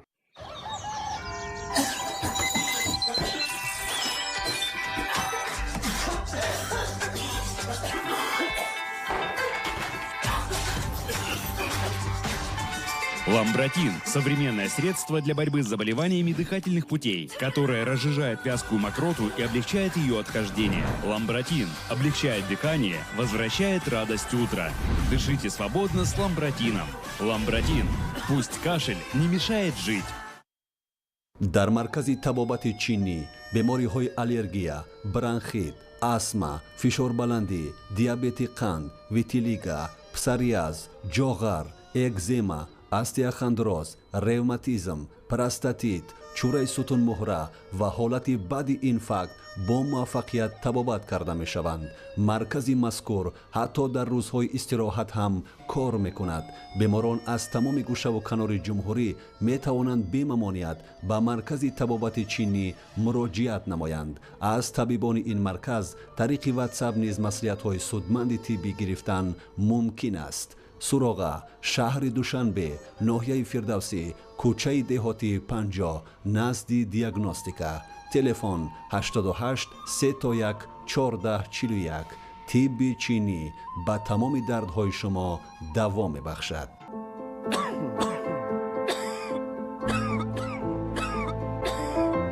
шумо сулфа шудед ва он на танҳо шуморо нороҳат мекунад. шарбати брамисол сулфаро раф, нафаскаширо озод, хушкии гулӯро бартараф мекунад. худи оне ки сулфа набуд. хоҳед ки сулфа бартараф шавад дар ҳол ба шумо ёрӣ медиҳад брамисол.